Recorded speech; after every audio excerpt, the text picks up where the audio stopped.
بابەتی چوارەم لە بەشی دووەم لە کتێبی لەدایکبوونی وشە لاپەڕە 150 ژن لا دیالێکتی خوارودا وشەی ژن بە دوو واتە بەکارهێنرێت کە دەشێت بەم شێوەیە نیشانی بدەین. ژن دوو بەشە. ژن یەکەم جنسی مێینەی کۆمەڵ، ژن یەکەم جنسی مێینەی خێزان واتە هاوسەر. ژن کە لە وشار ئەکتیڤ و بەرهەمەکانی زمانەکەمانە و ئەمڕۆ بەتەنیا دەربڕی ئەو دوو واتایەیە، لەوە دەچێت کە جاران فۆرمی زەینیشی کە ئەلۆمۆرفێتی لە پاڵدا بەکار هاتبێت، مەڵگەشمان بەدیکردنێتی کە بەواتەی هاوسەر خۆی خزاندۆتە ئەم پەندەوە. لاپەڕە 151 خزمی زەن پڵاو بزەن، خزمی ڕیش لەسەر کەوش و کەڵاش بنیش.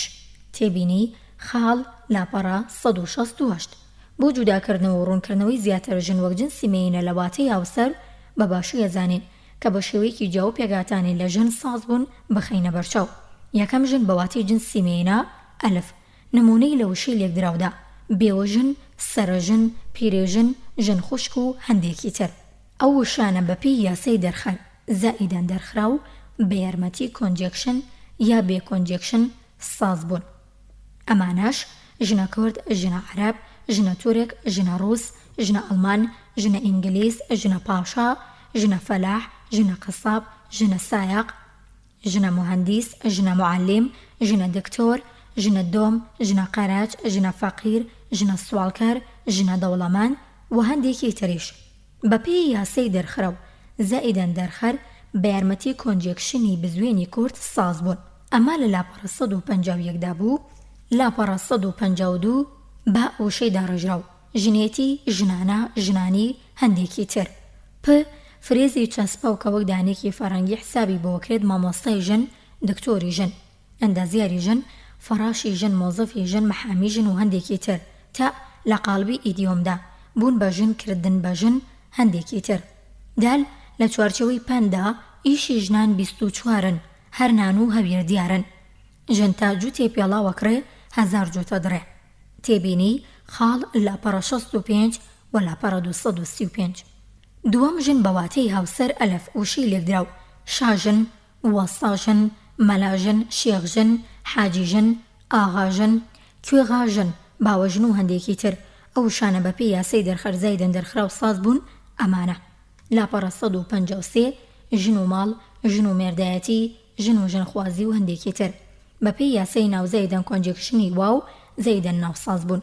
ئەمانە ژنە گەورە، ژنە پچکۆلا، ژنە ناوەنجی و هەندێکی تر. بەپێی یاسای دەرخرا و زایدەن کۆنجێکشنی بزوێنی کورد زایدەن دەرخەر دروست بوون. ئەم وشەیەش ژن بە ژن کە لە هەندێک ناوچەدا بەم فۆرمی ژن ناو ژن و واژنیش بەدی دەکرێت بەپێی یاسای ناو زایدەن کۆنجێکشن با، ئاو، وا زایدەن ناو دروستکراون. تێبینی ئیبراهیمپۆر لاپەڕە 373. ئەم وشەیەش ژن مردوو بەپێی یاسای دەرخرا و زایدەن دەرخەر پێگاتووە با، ناوی ڕوودا و ژن هێنان، ژن ساندن، ژن خواستن، ژن تەلاقدان و هەندێکی تر. ئەو ناوە ڕووداوە نوێیانە کە ئیدیۆمن بەپێی یاسای ناو زایدەن ناوی ڕوودا و سازێنراون.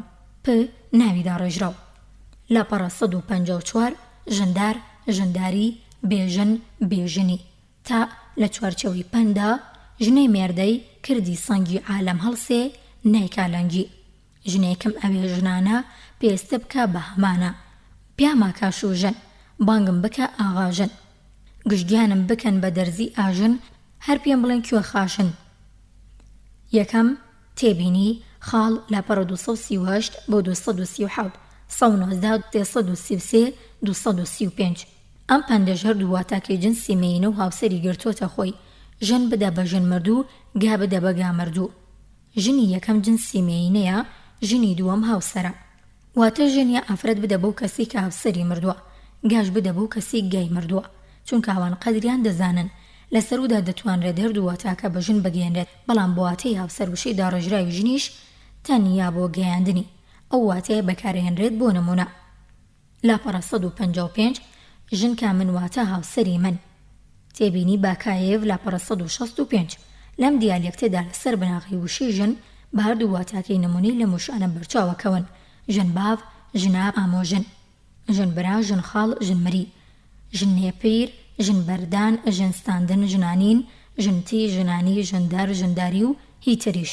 تێبینی باکایەڤ لاپەڕە 165 کردۆیەڤ لاپەڕە 416 لا دیالێکتی گۆراندا وشەی ژن فۆرمەکەی ژەنیە هێوەرژنی واتەی هێوەرژن بەم شێوەی لە زمانی کوردی داوشەی ژنمانەیە کە لە خوارودە هەردوو واتەی جنسی مێینە و هاوسەری پێگەیەنرێت بەڵام لە سەرۆدا وشەی ژن جنسی مێینەی و ژنیش باوسەر دەوترێت بەڕای ئێمە لە خواروش داواتی جنسی مێینە و هاوسەر سەردەمێک بۆ کە بۆ هەرێکێکیان بەجیا فۆرمی تایبەتی هەبووە بە دووروشی نازانین کە وەک پێشتر نیشانماندا یەکێکیان ژن و ئەویتریان زەن بوو بێت فاکتەری گرنگ و سەرەکی لە مانەوەی ژن و کەنارخستنی زەن ئیکۆنۆمی کردنە لە زماندا لە فارسی و تاجیکیدا بە پێچوانی کوردی هەردوو واتاکە بە زەن دەگەێنن لاپەڕە 156 لە فەرهەنگی چەندین زمانی وەک ئەندۆوروپای کۆن و نوێ و سامی و حامی و تورک و مەغۆلی نوێ واتەی جنسی مێینە و هاوسەر بە فۆرمی جیاواز کاتیایاندا ئەلۆمۆرفی یەکترین و هەشیانە بە تەواوی لە یەکتریەوە دوورن گێنراون بەم نەخشەیە دیانخینە بەرچاو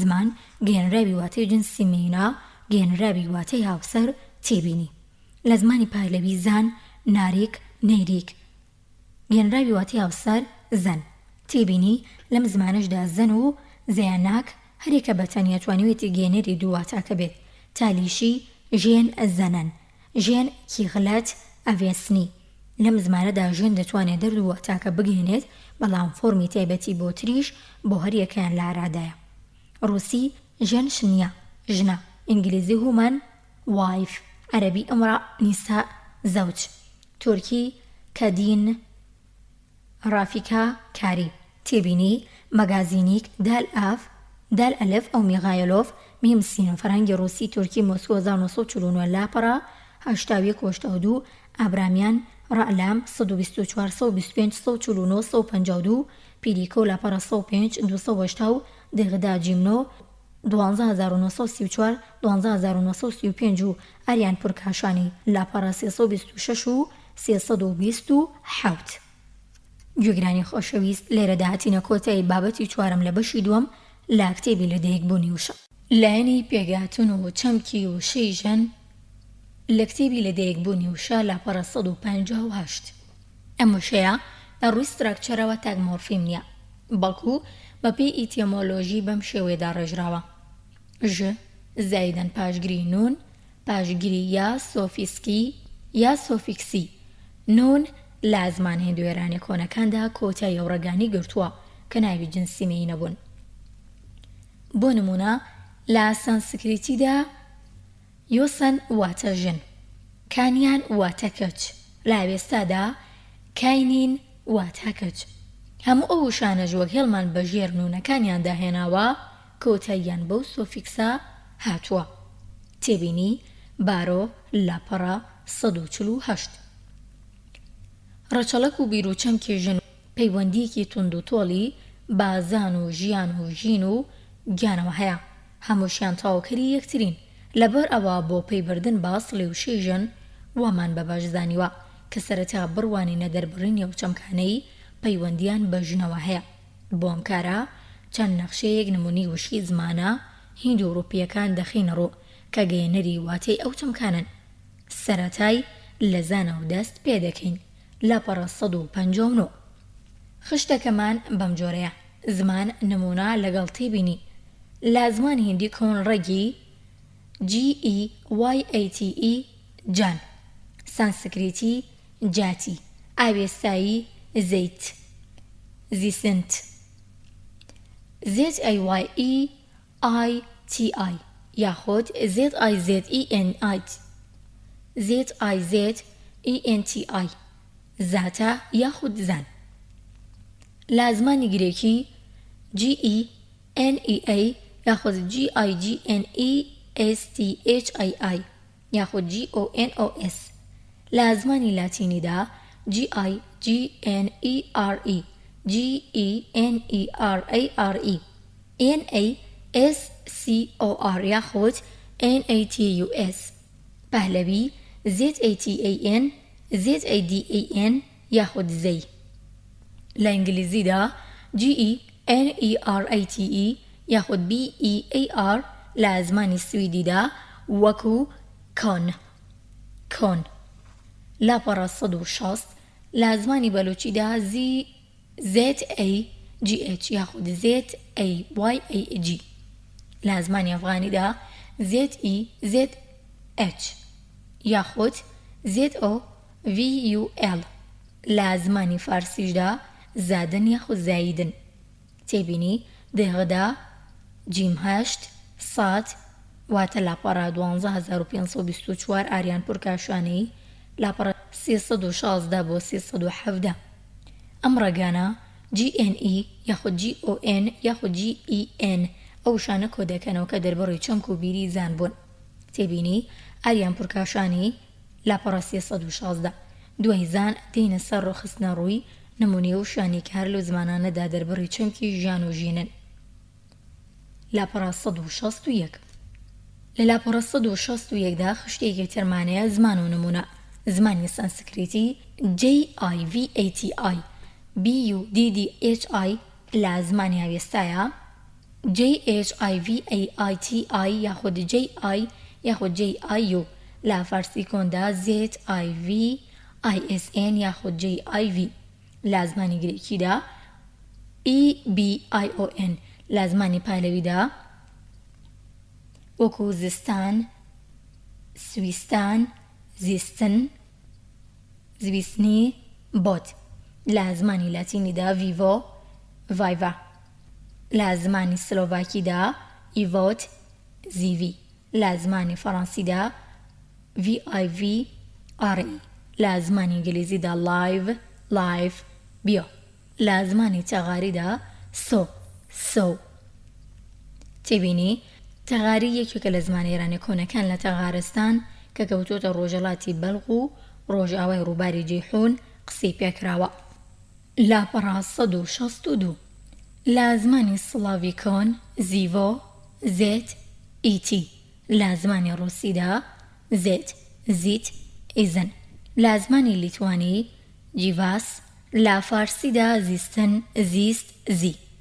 تێبینی ئابرمیان ڕە لام هەشتا 152 و ئاریان پورکاشانی لاپەڕە 334 ئەو ژەهێندە ئەوروپیانی کەواتی ژیان و ژین دەگەێنن لەسەر بناغی ڕێگەیەندە ئەوروپایی GWIWO GWEI دروستکراون. تێبینی ئاریان پورکاشانی لاپەڕە 334 یانێکێکە لەو شە ئاکتیڤەکانی زمانی کوردی و جگە لەو شانێکە لی ساز بوون: گیاندان، گیان دەرچوون، گیان سپاردن، دووگیان، بێگیان، گیان لەبەر، گیاندار، گیانی، گیانەڵا بە شێوەیەکی یەکجار فراوان بە مەبەستی دەربڕینی سوڵ و خۆشەویستی دەخرێتە پێشناو یا دوایناو، وەکو گیانە، گیانەکەم، داوی گیان، بابە گیان، ڕۆڵە گیان، برا گیان و هەندێک وشەی تر. لە خوارەودا هەر چەندە وشەی جانەوەر و جوڕ و جانەوەر بەکارهێنرێن و لە جان ساز بوون، بەڵام بەگشتی بەتەنیا کاری پێناکرێت. لاپەڕە 163 با پێچوانی دیالێکتی سەرواوەکە لەوێ فۆرمی جان لە ئارادەیە و گیان بەرگوێ ناکەوێت لە ڕووی واتە ئەمڕۆ گیان لە هەردوو دیالێکتی خوار و سەرۆدا بە دوو واتە بەکاردێت کە بەم چەشنە دەشێ نیشان بدرێت. گیان یان بە واتەی ڕۆح واتە ڕەواندێت یاخود بە واتەی بەدەن لەش دێت. تێبینی باکایەڤ لاپەڕە 453 سنووری بەواتی بەکارهێنانی ڕۆح گەلێک فراوانتر و بەربڵاوترە لە بەکارهێنانی بەواتەی بەدەن. وشەی گیان دوو هاوتەیە، یەکێکیان ڕۆحە و ئەوی تریان ڕەوانە. وشەی ڕۆح فۆرمێکی باسڵ عەرەبیە، هەرچی ڕەوانە ئەمیان بنجی کێرانی کۆنی هەیە و لە ئاوێستادا ئۆڕوانە، لە پاهلەویدا ڕووانە، لە فارسیدا ڕوانە. لاپەڕە 164 وشەی ڕەوان سنووری بەکارهێنانی زۆر تەسکە بۆ نمونە لە چوارچێوەی ڕەوانکردن کە دەوترێت دەرسەکەی ڕەوان کردووە واتە چۆتە عەقلەوەیان چۆتە گیانەوە. لا فرێزی چەسپاوی ڕۆحی ڕەوانیشدا بەرچەو دەکەوێت کەواتە وشەی ڕەوان بە وشەیەکی پۆکاوەدا دەنرێت. وشەی گیان لا تەمەنیدا تووشی بووە بە تووشی وشەی ڕۆحەوە، لەگەڵ ئەمدا لا خەباتێکی زۆر قورس و گراندایە و لە زۆر لاوەتەنگی بە گیان هەڵچنیوە. بەڵام لە هەندێک شوێنیشدا دەرەقەتی نەهاتووە بۆ نمونە گیانی شیرێنم، ڕۆحی شیرێنم، گیان لەبەر، ڕۆح لەبەر. بەڵام لە هەرێکێک لەم نمونانەدا ناکرێت دەرجێتی گیان ڕۆحدا بنرێت و نەگونجاو دەبێت. دای گیان نایە بکرێت، نابێت بکرێت بڵێ دایە ڕۆح، ناگونجێت. دوو گیان، دوو ڕۆح، گیانەڵا، ڕۆحەڵا. لەم ئیدیۆمانەشدا ڕۆحزەل، گیانزەل، ڕۆح سووک، گیان سووک. لاپەڕە 165 لەم ڕستانەشدا ڕۆحی چوو، گیانی چوو، ڕۆحی بەردەم، گیانی بەردەم. بەخێر بێت سەر ڕۆحم، بەخێر بێت سەرگیانم. پشیلە 7 ڕۆحی هەیە، پشیلە 7 گیانی هەیە و هەندێکی تریش. بەم شێوەیە وشەی گیان هاواتی ڕەوانە و ڕۆحە، بەڵام لە هەندێک ناوچەدا بە تایبەتی لە کڕووک و هەولێر لە باتیوی بڵێن گیانەکەمیان ڕۆحەکەم دەڵێن حەیاتم یا حەیاتەکەم. وشەی حەیات کە بە ڕەچەڵە عەرەبیە هاواتەی ژیانە و ئەمەش نیشانەوەیە کە گیان و ژیان بەلای کوردەوە یەکن بۆیە لە باتی یەکتری بەکاریان هێنێت. دەربارەی ڕەچەڵێکی وشەی گیان لە فارسی دەغدان و سیوێتی بەڕای هۆشمەندجان دەچێتەوە سەر وشەی زیانە بیرکردنەوەی سانسکرێتی، بەڵام بەڕای مولەر و یۆستی وشەی گیان کە لەگەڵ وشەی گیەی ئاوێستایی کە لەگەڵ ژیانە ڕێشەیان یەکە و لە پالەویدا گیان شێوە کۆنەکەیەتی و جان شێوە درکاندنی تەلەفۆزی خوار و ڕۆژ ئاواییە.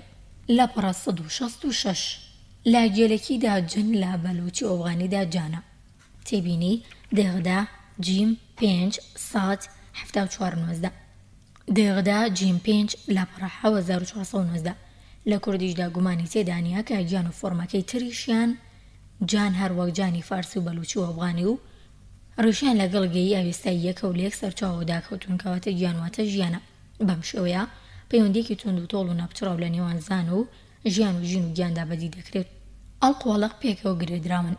ئێستاش بەم نەخشەیە بە پێویستی زانین ئەو شانە بخەینە بەرچاوکە لە زمانەندە ئەوروپایەکاندا دەربڕی واتەی ژنە.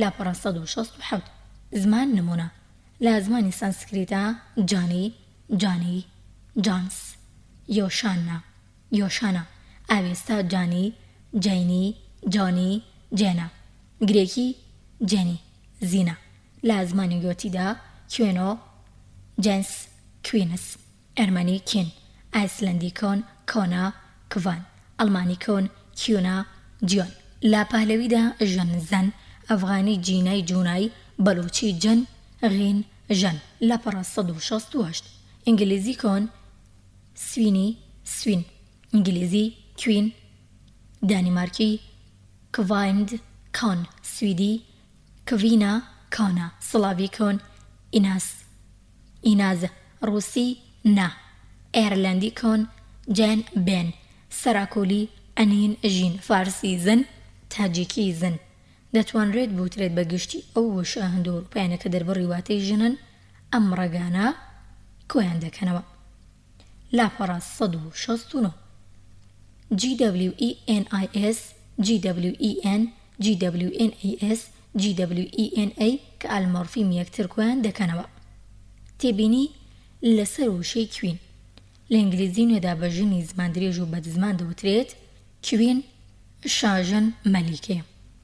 تێبینیکی تر لەسەر ئەو ڕێگانی خوێندمانەوە کە لە نەتارۆڤ لە پڕە 148 و کاتی نینیا تا ئێزمانی هێدی مۆسکۆ 1960 لە پڕە 17 و ئابرامیان لە پڕە 133 و گێرتسنبێرگە لام 188 و شانسکی ئیڤانۆڤ شانسکەیە لە پڕە 145 و بارۆ 134 و 148 و 152 موبەت ڤیرۆس ئازەر گشسب لە پڕە 43 و دەغدا جیمنۆ لە پڕە 1935 و معینف ئارانگ فارسی چاپی چوارەم لە پڕە 592 ئاریان پڕکاشانی لە پڕە 326 و ناحیە ئیسلام لە پڕەدا.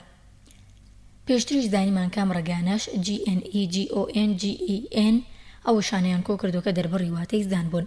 ئەم دوو ڕێگەش GWEI GWIOW GWIWO ژیان و ژینیان لێساز بووە. کاتێ بەوردی سەرنجیان دەدرێتە بەڕوونی پێوەیان دیارە کامیان ڕێگی یەکڕیشان و بەفۆنی میجی کە سەرەتەیە وشەی ئەوروپایە کەواتەی ژیانی گەیاندووە دەست پێ دەکەن گەی ئاوێستایی نمونەیەکە لێی.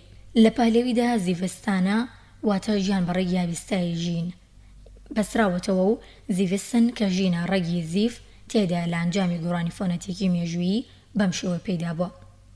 بوونا ZIV بۆ بە GI ZIV بۆ بە V وشەی زانیش هاوڕیشەی ئێنیجا.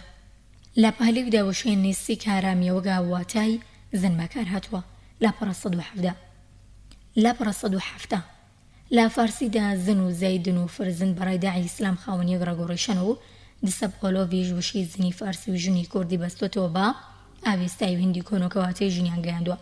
لە زمانەوانیدا دەربارەی تۆمۆلۆژی وشەی ژنی ڕووسی وتراوە وشەیەکی سڵاڤیانی گشت و تایبەتە بە زمانە هیند و ئەوروپاییەکانەوە کە لە ڕێگێکی زۆر کۆن ساز بۆ کەواتەی ئەو کەسەی دەزێت یا مناڵێ بێ ساز بۆ لەگە ڕێگی سڵاڤیانی گشتی جێناو جەینەس و هیندی کۆن و جانی گرێکی و هیتریش لە تەگەندی کۆن جاناتی کەواتاکە مناڵی دەبێت و واتە مناڵبوون دەشێ بە بەراورد بکرێت کەواتە زمانەوانانی ڕۆسی ڕەچەڵکی و ژێی ژنیان بردوتە سەر و ڕێگا زۆرکەونەی کەواتەی زان یا مناڵبوونی گەیاندووە لە 1970 بە کورتی دەشێ و گۆرانە فۆنەتیکە مێژویانی کە بەسەر ئەو ڕێگە هەندەوروپایانی گێنەری وات زان و ژیان و ژین و ژن هاتوون بەم شێوەی نیشانیان بدەین گ کاف ج غ ژ ز بەم جۆرە وەک بۆمان دەردەکەوێت وشەی ژن لە بنجدا لە دوو مۆرفیم پێگاتووە ژ زەیدە نون ئەوشمان بۆ ئاشکرا بوو کە ڕێکی ژ دەچێتەوە سەر بیر و چەمکی ژیان هەڵبژاردننی ئەم ڕێگە لە ئەو میلەتە هەندەوروپایانە بۆ گەیاندنی و واتە نیشانە و بەڵگەی بەیەغدانە بە نرخ و بەیام چەمکە گرێدراوانە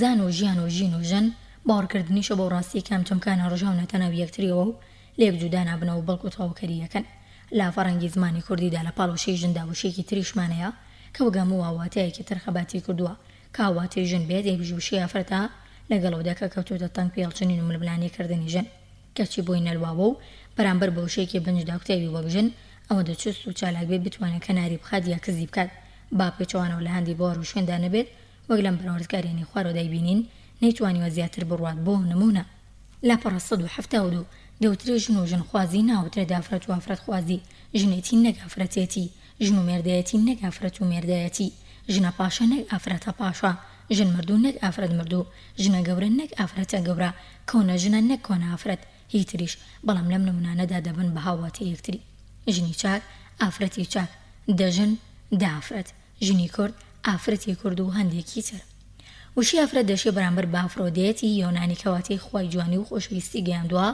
لەگەڵ وشەی فراوی ئەڵمانیش کەواتەی مزی ئینگلیزی سیدی عەرەبی دەبەخشێت ڕای بگرین جگە لەمانە هەر بە مەبەستی بەراوردکاری ئێمە بە دووری نازانین کە وشەی ئەورەتی واخانی و ئەورەتی ئۆردوش کاردووکیان واتەی ژن و ئافرەت دەگەێنن لە تەگ ئافرەتی کوردی و ئەفرۆدێتی یۆنانی فراوانی فراوی ئەڵمانیدا دابنرێت و ڕێشی تێدەچێت کە ڕەگوڕشەی هەمویان یەک بێت تێبینی دیم شیتس زەعمیم زمانی ئۆردو مۆسکۆ 1962 لاپەڕ 24 واتای ژن لە زمانەکانی جیهاندا لەسەر بناغی بیرروچەمکی جیاواز گەڵاڵە بوون و گەێنراون تێبینی گرینبێرگ ئالا واو ستێبلین کامنیسکی ئیمیم زمانی واخانی مۆسکۆ 1976 لاپەڕە 300 لاپەڕە 173 مەبەستمانەوەیە کامیلەتانی جوان بە پێی قوڵوش و بیرکردنەوەی خۆیان وشە لە فەڕەنگەکانیاندا ساز کراوە لێرەدا تێبەندمەندی تێگەیشتنی خەڵکی لە سروشت و دەوروبەر بە تەواوی لە پرۆسەی ناوناندا ڕەنگ دەدەنەوە تێبینی بڕوانە باسی و چەمک لە بەشی یەکەمی ئەم کتێبەدا بابەتی پێنجەم لە بەشی دووەم لە کتێبی لەدایکبوونی وشە لە پەڕە 174 ناوی جنسی نێرینە و مێنەی خێزان و کۆمەڵە بە شێوەی مناڵ و ئەو ئەلمۆرفەی کە منداڵە بەکاردێت یەکێکە لەو شاکتیڤ و بە بەرهەمەکانی فەڕەنگی بنەڕەتی دیالێکتێکی خوارەوە سیفات و تایبەتێتی و تەمەنا پەڕێنراوەتەوە بۆ هەڵسەنگاندنی هەڵسوکەوتی مرۆڤی گەورە کاتێک کە دەشوبهێنرێت بە مناڵ بەمە وشەی مناڵ وەگاوەڵناویش بەکاردێت لەسەر بناغی مناڵ چەندین وشەی ئیدیۆم و فرێزی چەسپا و پەندسازێنراون وەک مناڵبوون ماڵ و مناڵ مناڵی مناڵێتی مناڵ بازار مناڵ لە بارچوون مناڵ هەڵگرتنەوە مناڵ بەخێوکردن مناڵدان مناڵدار مناڵداری مناڵکار مناڵپەرست مناڵپارێز مناڵەبەر لە بنجدا مناڵ و مەزن بووە مناڵۆچکە مناڵانە و هەندێکی تریش چۆتە ئەو ئیدیۆم و پەندەوە مناڵ لە مناڵیەوە دیارە لاپەڕە 175 مناڵی بە دەرمانان ناچێتە سەربانان تێبینی خاڵ لاپەڕە 392 لە سەرودا وشەی سەرەکی و فرە بەکارێنراو بەرامبەر مناڵی خوار و زارۆیە کە بۆ بە بناغی سازکردنی وشەی وەک زارۆبوون زارئانین زارۆتیکردن زارتی هەر لێرە وشەی بچک یا بچیکیش بۆ مناڵ لە کارەدایە تێبینی باکایەف لاپەڕە 167 بۆ 223 لە گۆراندا وشەی زارۆڵە یا زاوڵە بەرامبەر مناڵ خواروون لێرەش و لە خواروش وشەی زۆڵ با مناڵی ناشاقی دەوترێت هەندی ناوچەی گەرمیان کە بە نیمچە دیالێکتێکی گۆران دەدوێن چەمکی مناڵ بە چەند وشەیەک دەردەبڕێت دانیشتوانی ئەم گوندانە قەشقا وێڵات چەم سوڕغا و قەلەمکایل داربەسەرە ژاش کە سەر بە ناحیە قادرکەرە من و بە هەمیان دەوترێت شێخان و لە نێوان سنووری عەشیرەتەکانی جۆباری و زەنگەنە و تاڵەبانیدان شێوەی قسەکردنیان نیمچە دیالێکتی گۆرانە لاپەڕە 176 خەڵکی و ناوچانە بۆ چەمکی مناڵوشی ئایل بەکارێنن. بۆ نمونە دەڵێن ئایلەکە واتە مناڵەکە، ئایلەکان واتە مناڵەکان. لە پاڵەمەدا هەندێک جار وشەی زارۆش بەکارهێنن. لە چەند گوندێکی جەباریشدا وەک بانگول، شێخ محەممەد سووران لاتە گوشی مناڵدا وشی بچە و بچکەش کاریان پێکرێت بە دەگمەنیش لە هەندێک ناوچەی گەرمیاندا وشی تولف بەرگوێکەوێت. تێبینی ئەم زانیاریانم دەربارەی چەمکی وشی مناڵ لە هەندێک ناوچەی گەرمیاندا بە نووسراوی ڕۆژی حوتێکی 2001 لە دکتۆر محەممەد کەساس جەباری وەرگرتووە. خاڵێکی زۆر گرنگ سەرنجڕادەکێشێت کاتێک دەڕوانرێتە فەرەنگی بنەڕەتی زمانە هەند و ئەوروپای یەکۆن و نیمەکان و تشێک لەو وشانە دەدرێت کا بە درێژایی تەمەنی و زمانانە لەو وشەیەک زیاتر کە بۆ نێرین و مێنی مرۆڤ دەگرێتەوە کاویش مناڵە. فەرەنگی کوردی باشترە زۆری وشانی پێ و دیارەکە بە پێی تەمەنی مناڵ و قسەکەرانی دیالێکت و نیمچە دیالێکتەکان و دووری و نزیکیان لە زمانەکانی ترەوە با چەندین وشەی هاوواتە سنۆنیم و ناو لە مناڵنراوە. تێبینی شیروان حسێن حەماتی ڕوانینێکی نوێ بۆ سینۆنیم لە زمانی کوردیدا نامەی ماستەر زانکۆ سلێمانی 2010 لاپەڕە 177 ئێستاش بە پێویستی زانی کە وشەی هەندێک زمانی هەند و ئەوروپای کۆن و نوێ کە دەربڕی واتەی مناڵن بەم نەخشیە بخەینە ڕوو زمانمانەیە لەگەڵ نمونە و تێبینی. لە زمانی هندواریدا سیسو واتە مناڵ، لە زمانی سانسکرێتیدا چیچوو بالی بەبە با، لەم زمانەدا شێتیە کاڵ پێنەگەیشتووە. لە زمانی ئاوێستا کۆ ئۆتەک سەئێ تەنیا بە مناڵی بێ باوک و دایک وتراوە واتە هەتیو. لە زمانی پەهلەویدا کوتەک کۆتەک ڤەچەک وەچەگ ئەبورنای ئەبورناییگ ئەبورنایەک. لاپەڕە 178 لە زمانی گرێکی با بای، لاتینی بایبی پاپی، ئیسپانی نینی بیبی، گۆتی بارن بۆر، ئیتاڵی باببۆ، وڵزی بابان، ئینگلیزی بیبی بابی، ئەڵمانی بیبی، سڵاڤیکۆن بابلو، ڕووسی ڕیبینیکا. لە زمانی فارسیشدا کودک بچە تفڵ ولید وەلیدا سبی ببە. ئەموشانە لە کودک سازبوون کودک ئەمدن کودک بچووکراوەی کودکە. لاپەڕە 179 کودکە کودکی کودکانە لەبچە بچە دختر کچی بچووک بچە شوهر هەنازە بچەدار بچەداری. لە زمانی تاجیکیشدا کودک بەچە. ئەموشانە لە کودک ساز بە کودکی کودەکۆنا لە بەچە بەچەگی بەچەدۆر بەچەبەردۆر دایان پەرستیار. تاڵیشی ڤەدا دەستەک. لە زمانی ئەفغانیدا بچە بچی هالیک زنیه زنی زینهای مناڵ یا خێزان کەودای وشەی هەلکتوب واتە مناڵی. لاپەڕە 180 وەچەی نێرینە کاودی وەچەی مێینە. تێبینی زودین پب فەرهەنگی کوردکراوی ئەفغانی ڕووسی مۆسکۆ 1950 لاپەڕە 59 297 417 و کەلناتارۆف لاپەڕە 5497 و ئەبرەمیان ڕەعلام 166 و هەرتسنبەرگ لامگاف ستراکچەری مۆرفۆلۆژی وشە لە زمانی هەند و ئەوروپای کۆنەکاندا مۆسکۆ 1972 لاپەڕە 203 و بارۆ لاپەڕە 41 وا پیرۆکۆ لاپەڕە 70 بۆ 306 وا مۆباد مەنیرۆس ئەزرکەشە سەب لاپەڕە 76 ئەژاڵە ئەموزگار و ئەحمەد تەفزیلی لاپەڕە 129 معین لاپەڕە 193 و ئاریان پورکاشانی لاپەڕە 113 بۆ 114. دەشی بوترێت زۆربەی ئەو وشانی واتەی ناویان گەیاندووە لەسەر بناغی چەمکی کاڵ و پێنەگەیشت و ڕێگی بەبا کە وشەیەکی لە قاڵب دراوی زمانی مناڵە کە مناڵی خوارخۆی ناو دەبات. پێی سازبوون و زمانەوانان دەربارەی ڕەچەڵێکی وشەی ڕیبیۆناکی ڕۆسی کە مناڵە نووسیویان ئەم وشەی لە ڕۆبیا سازکراوە و ڕۆبیاش لە زمانی ڕووسی کۆندا لە ڕۆب ڕاب وەرگیراوە کە بە باندیا عەبەد وتراوە. ئەم دوانەشیان بەستۆتەوە بە ئۆروبۆسی لاتینی کە واتەی بێبەش لە شتێکیان مەحروم لە شتێکیان نوقسان بووە. ئۆربی ئەرمەنی کە واتەی هەتیوی گەیاندوە ئۆربی ئێرلەندی کۆن واتای میراتگرا ئەربهاسی کۆندی کۆن کە واتاکەی بێهێزە. تێبینی شانسکی و ئیڤانۆڤ و شانسکیە لاپەڕە 376 و 386. لاپەڕە 181 لە زمانی عەرەبیشدا تفڵ وەلی سەبی و لە زمانی تورکیشدا کیوچیوک چۆچوک سەبی لەکاردان. تێبینی دکتۆر جەمشی درەخشان و ئیبراهیم ئۆلغەون فەرەنگ فارسی بەتروکی ئیستانبولی چاپی دووەم تا برێز 1366 هیجری 6 366 بە بۆچوونیە ماوەشی هێراکۆن کاگەنێری واتەی مناڵ بۆ بێ دەبێت لەو ڕێگە ساسکرابێت کە سیسوی هند و ئاریایی و چیچە و شیئیتەی هیندیشیان لی پێگەێنراوە. بەڵگەشمان لێرە داوای وشەی ساوای کوردی بە تایبەتی بۆ مناڵ بەکاردێت، هەرچەندە لە بواری کوشت و کاڵیشدا بۆ نەمام و دار و درەختی تازە پێگەیشتوش بەرگوێ دەکەوێت، بەڵام ئەمی ژار دەچێتەوە چوارچێوەی سەرەتایی تەمانەوە وشەی سیسیش کە وەگەڵناوی ئێستا بەکاردێت لە ڕووی فۆنەتیک و واتاوە تەواو نزیکە لە ساوە، چونکە هەموو مناڵەکە تازە لە دایک دەبێت نەگەر سیسا بەڵکو و چرچیشە و ڕەشی تێدەچێت ئەم چرچە کوردیە بەرامبەر بە چیچووی سانسکریتی ڕابگیرێت. مەبەستمانەوەیە کە وشەی ساوە و سیس و چرچ لەگەڵ ئەو ڕێگە هندواریایی سەرۆدا لە یەکسەر چاوەوە هاتوون، بەڵام لە زمانەکەماندا تووشی هەندێوەتە گۆڕین بوون، بە تایبەتی سیس و چرچ بۆ کوارەتی مرۆڤ لە بەکارهێنانیدا سەربەستەکەواتە بەڕایەمە زمانێک بووە کە بۆ گەیاندنی واتای مناڵ ئێمە ژوەک زمانێکە هەند و ئاریا سوودمان لەو ڕێگە بینووە کە سیس و چیچە و شیئیتەی هند و ئاریایی وشەی ساوامان لەسەر بنیاد ناوە کە بیر و چەمکەکەی کاڵ و پێنەگەیشتوو بووە. لاپەڕە 1982 لا قۆناغێکی تری مێژووی زمانی کورد و زمانە ئێرانیەکانی تریشدا بەبا کە فۆرمێکی سەرزاری زمانی مناڵی ساوایە بۆ بە بناغا بۆ سازکردنی وشەی نوێ بۆ مناڵ.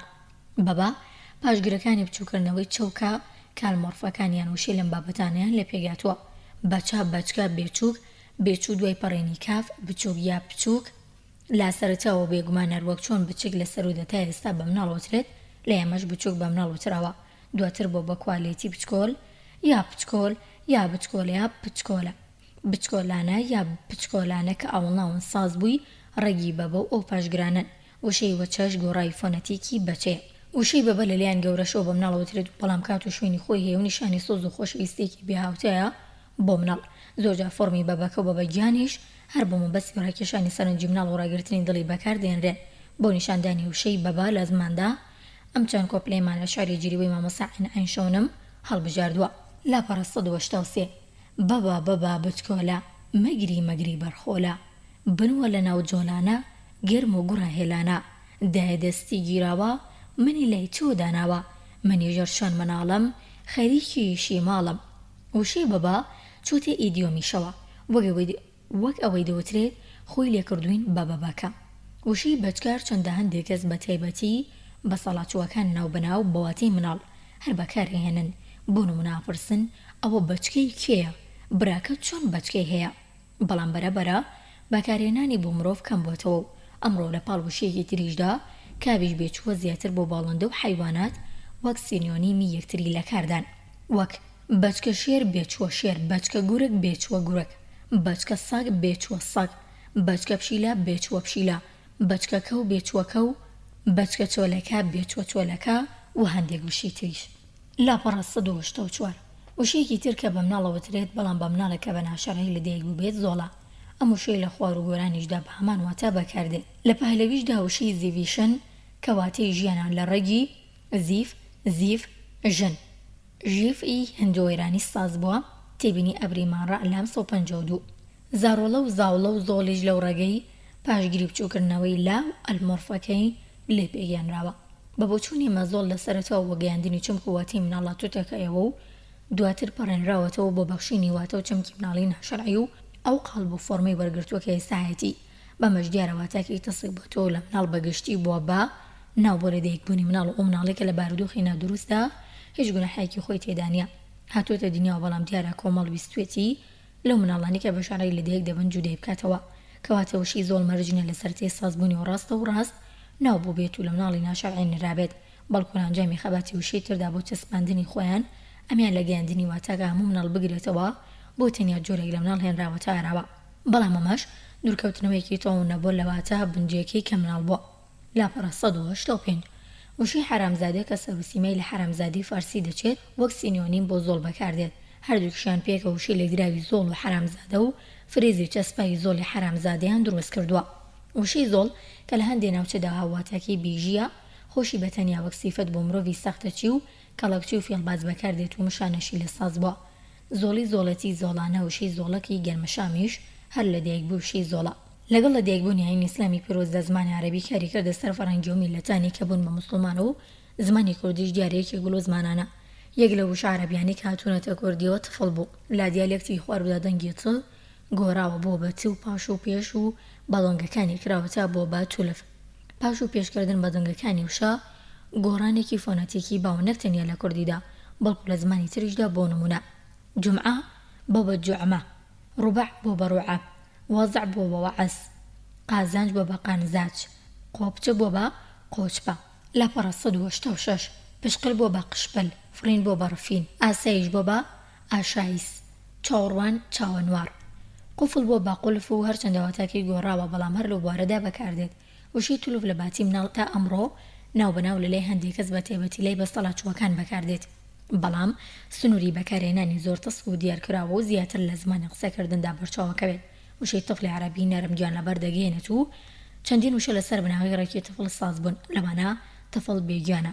تەطفیل سێ ڕوویت واتە نەرمە ڕۆیشتن، تەطفیل شەمز واتە ڕۆژاوە بوونە، ئەشکرایە کە ڕۆژاوە دەبێت و تیشکەکانی بێهێز دەبن. تیفڵ جۆرێکە لە باران کە وردەبارێت و یان وردەباران تیفڵی مشەخۆر هەر کەسێکی ژەم سیفەتەی تێدا بێت سووکە و ناوجامی بێزی بێدەسەڵاتی و بنەیەتیەتی وەی لێ بەسەر دێت. عاشبە تەفڵ گیای کورد تەفڵ گیایە تەفڵ ناعەم نەرمە. لاپەڕە 187 بەم شێوەیە وشەی تەفلی عەرەبی ئەوانەشی لێساز بوون بە گشتی واتەی نەرم و شڵ و بێهێزی دەگەێن و هەر شتێکیش لەو جۆرە بتمانەیە بۆ یەکە جارێ ماوێتی پێ بگات بە تایبەتی بۆ مناڵ کە تازە لە دایک دەبێت. هەموو لەشی بە تایبەتی ئێسقانەکانی نەرم و شڵ و جاری خۆیان نەگرتووە و پتەو نەبوون، کەواتە بناغی داڕۆشن و سانتەری بیرکردنەوەی و چەمکی وشەی تەفلی عەرەبی ژەر وەک لە زمان و ئەوروپایەکاندا بینیمان دیسانەوە پێنەگەیشتی و بێهێزی و ئەمەش نیشانە و سەلمێنەری یەکێتی و لێکچوونی بیر و تێڕوانینی تێکڕای مرۆڤ بەرامبەر بەواتی هەندی وشە لای هەمووان. شاراوەنیەکە دەبێتی فارسی بە تایبەتی کلاسیکەکە یەکێکە لە نمونە هەرە بەرزەکانی دەبیاتی جیهان، زانایان و شاعران و ئەدیبان و نووسەرانی جارانی کورد لە بەرەوەی بناو سەرەتای خوێندنیان لە مزگەوتەوە دەست پێ کردووە، هەر لەوێش زمان و دەبیاتی فارسی خوێنراوە و شارەزای شاکارەکانی فێردەوس و ڕوودەکی و دەقیقی و خەیام مسعدی و حافزی شیرازی و جامی و گەنجەوی و گەلێکی تریش بوون. شاعرانی فەرز بەهۆی توانە و بارەمەندیان و لە بواری ڕازاندنەوە و جوانکاری لادەبیدا دەستی باڵایانە بۆ زۆر وەسەیانە لەو مەیدانەدا کاریان کردو و شەو زاراوی ئەدەبی نویان لە بەرگی یەکجار قەشەنگ و چرزیسکەداردا داهێناوە بەرامەکانی خۆیان پێدەوڵەمەندتر کردووە. نمونەیەک لە جوانکاریانەیە خستنی وشەی ماڵ و مناڵی عەرەبی لە پاڵ یەکدا و وشەی ماڵ و مناڵ بە دەگمەل عەرەبیدا دەکەونە تەنیژەک و بەڵام لە دوو سەرەوە بۆیان هەیە بچنە پاڵیەک، ئەویش لەبەرەوەی کە ماڵی عەرەبی کاتە دەست دەبێت بە مناڵ جگە لەمە هەردوو وشەکە ماڵ و مناڵ هاوەهانگی یەکەن، بۆیە لەباربوون بکە بخرێنە قاڵبی سەجعەوە. شاعرانی فەرز بە مەبەستی گەیاندنی واتەی سەرمایە و پێویستی ژیان وشەی ماڵ و مناڵیان لە قاڵبی وشە لێکدراوەدا کۆ کردوێتەوە، وەک لە نمونانی خوارەوەدا بۆمان دەردەکەوێت. لاپەڕە 188 یەکەم ماڵ و مناڵ سەروەت و خواستە. ئەن پادشاها زادەی بوت کە ماڵ و مناڵ خود بە فەساد جەمع کردە بوت، واتە و شازادەیەک بوو کە سەرمایە و دەستکەوتی خۆی بە خراپی کۆ کردبەوە. دوو گفت پەندار کە ئازمان ماڵ و مناڵ گفت پەندار کە ئازمان و مناڵ کشێتی بوو ترا مالامال جامی، واتە وا بێنە بەرچاوت کە گەشتێکی پرد لە سەرمایە و دەستکەوتی خۆتەیە. سێم مارات و قبول نیازی و خەوتی ماڵ و مناڵ هەردوو جەهان ئەزڕەقیبما نەظەری بۆی ماوەندە بەسە کە تۆمانە بێت و نیازێک و خەڵوەتێکمان لەگەڵ بکەیت، ئیسر چش با سەرمایە و مەبەستی هەردوو جیهان بۆ نیارەکانمان بێت. لاپەڕە 189 وشەی ماڵ و مناڵ کە جوانکاریەکی دێنراوی ئەدیبان و شاعرانی فارس بووە لە ڕێگەی خوێندەوەرانی کوردەوە کە زۆر پێیان پرۆپایان دینی بووە بە بۆچوونیمە بە دوو ڕێگە وەرگیرا و خراوەتەگەر، یەکێکیان بەوەی وەعزدانان و ڕێنمای ئامۆژگاریکردنی ڕاستەوخۆ لە بۆنە جیاوازەکاندا کە تیاندا هەوڵیان داوامیشە و شخصەکانیان زۆر بەوردی و جوانی بوونەوە. دومیان لە ڕێگەی بەرامەکانی خۆیانەوە بۆ کە لێرەشدا گومانی تێدانە ویستوانە بە جۆرێک دیان بڕژن کە پڕ بێت لە دەربڕین و وشەی جوان و ڕازەوە و زاراوەی نوێ بابی ئۆتۆ کە بەرەمەکانیان پێ بگاتە بەرزترین لووسکەوە ئاستی دەبی.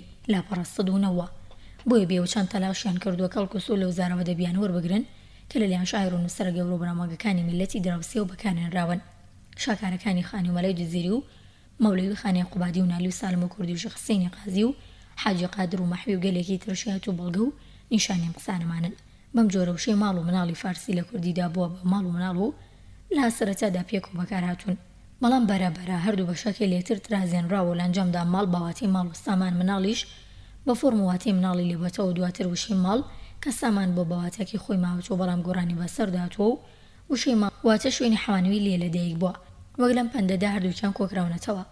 ماڵ چوە ماڵان چوو بە تاڵان، سامان ماڵی یەکەم سامان و ماڵانی دووەم شوێنی حەوانەوەیە.